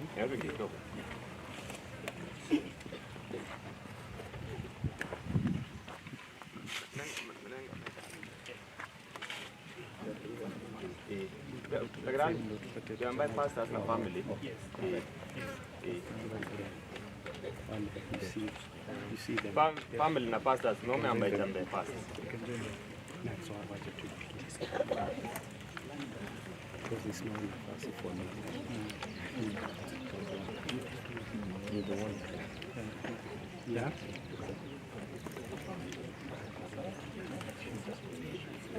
You find how I'm squeezing there. Okay. Bye. Bye.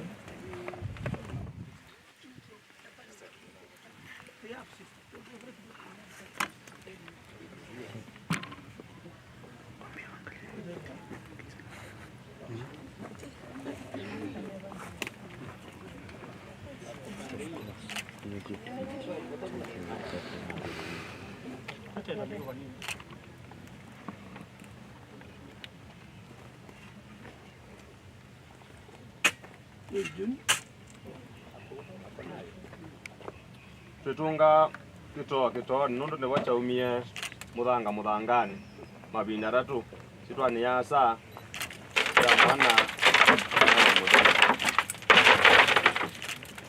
tomando mamusikulia ethani bea na tongo ima makanisa meba no mathenge makatunga muthangani tatumia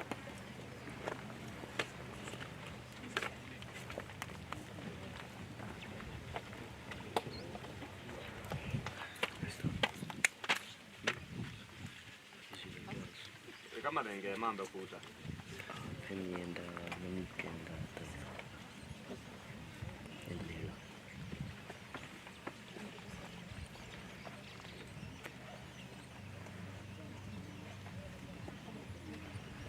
sawa.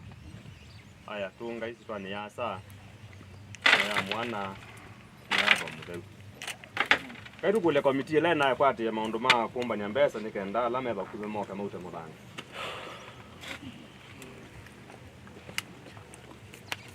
Dr. Ben Musau tunga no tunga nundu bidunga na kabazi dikange zama Nada matungi. Moke alama na hiyo. Mimi bwati na nazo. Wewe tumda. Ona mwa moto. Ayo, mwa. Undu zino moto.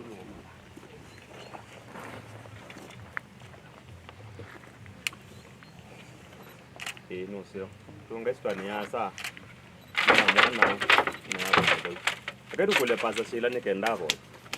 Mtakatifu, tunaliinua jina lako ukiwa kwenye kiti chako cha enzi. Asante Mungu ni kwa ajili ya wakati huo wote ambao umekuwa nasi. Tazama tumerudisha mwili katika mchanga jinsi ulivyosema.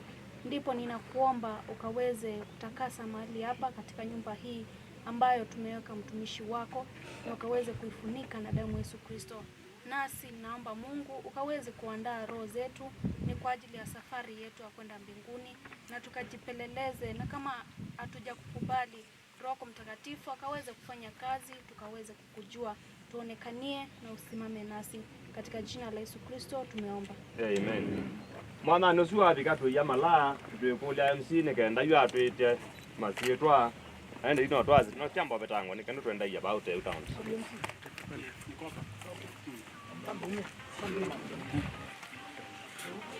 Nenda labo.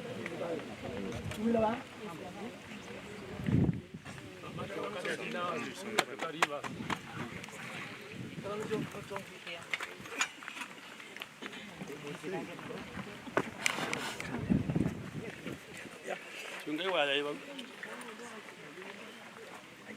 Fanya haraka. Mwana ingi mwana zote ndo zezu iko bwana. Sita ndo. Lazima tuweke lazima.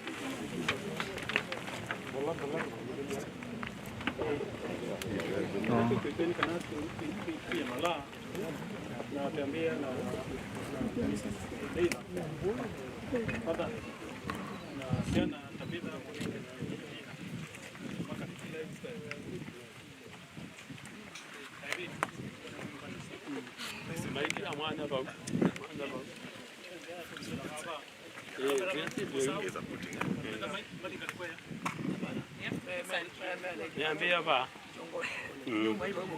Roho kadiba tu nini? Vipa. Ile ikatines. Kuivane.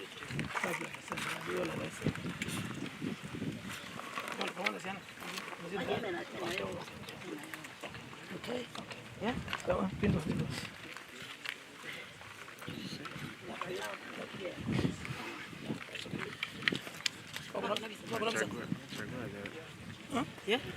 Ungeweka labda pale hivi tupate sote. There is a order ya kuweka. Si ati naomba hivyo hivyo. Wewe ndio ungeenda pale. Ni sawa tu. Sasa ama pale kwa kona. Picha ashapiga ni sawa. Okay. To the children? Yeah. Endelea. Excuse. Right? Just next to the mom.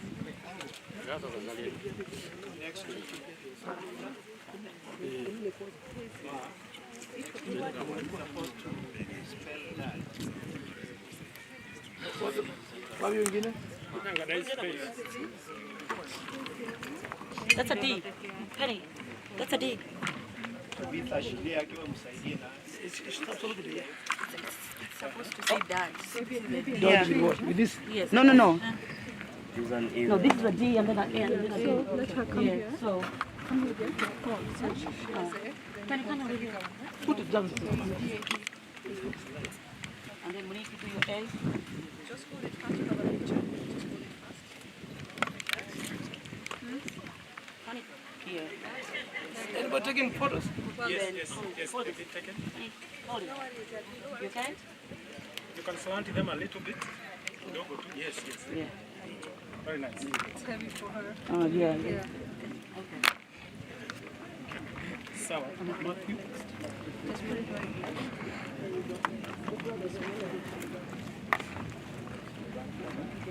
So the rest will go that way. The rest will go that way. Matthew Stanley. And the other brother. Matthew. Yes. Here. Matthew Stanley. Okay. Take the one who is here. Okay. Hello, you join that photo together with your brother.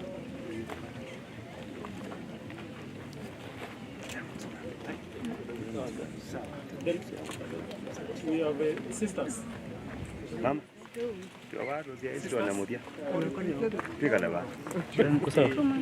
Stream una cut off. Kwani si imeandika hapa sijui.